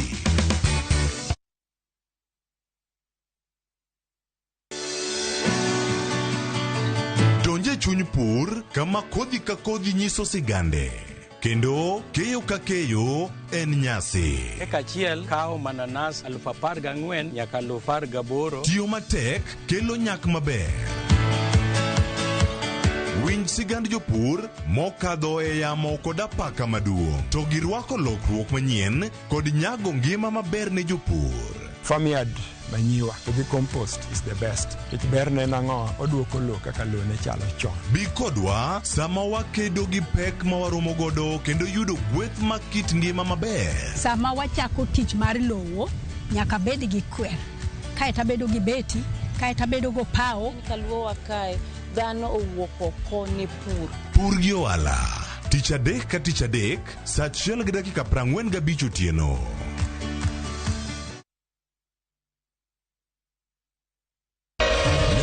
Ramogi regulation okodhi through gi miluongo ni public participation be ikori mar donjo matut e weche madongo e Uganda wa ribadhi ma wuok e NTSN ng'eny seriously I have to say this wanono weche siasa kod weche mamulongi ma jopiny sama gigo nyaka japur nikech japurni obro puro kande ni otere kanye. Buch jopiny en kama wamiyo pek paro kachiel kod nonro ma intiere godo. Wan gi chike mabeyo matayo gigi waduto te. Ok diang wachnya every time ka ng'ato dwaro to waloko chike. Nyinga Trevor Ombija jandingo panga jonyakach dendo nombija taya nyakwar guok kocha pesa. Wanere kendo. Tich adek ka tich adek, sa adek otieno, mana e Ramogi TV.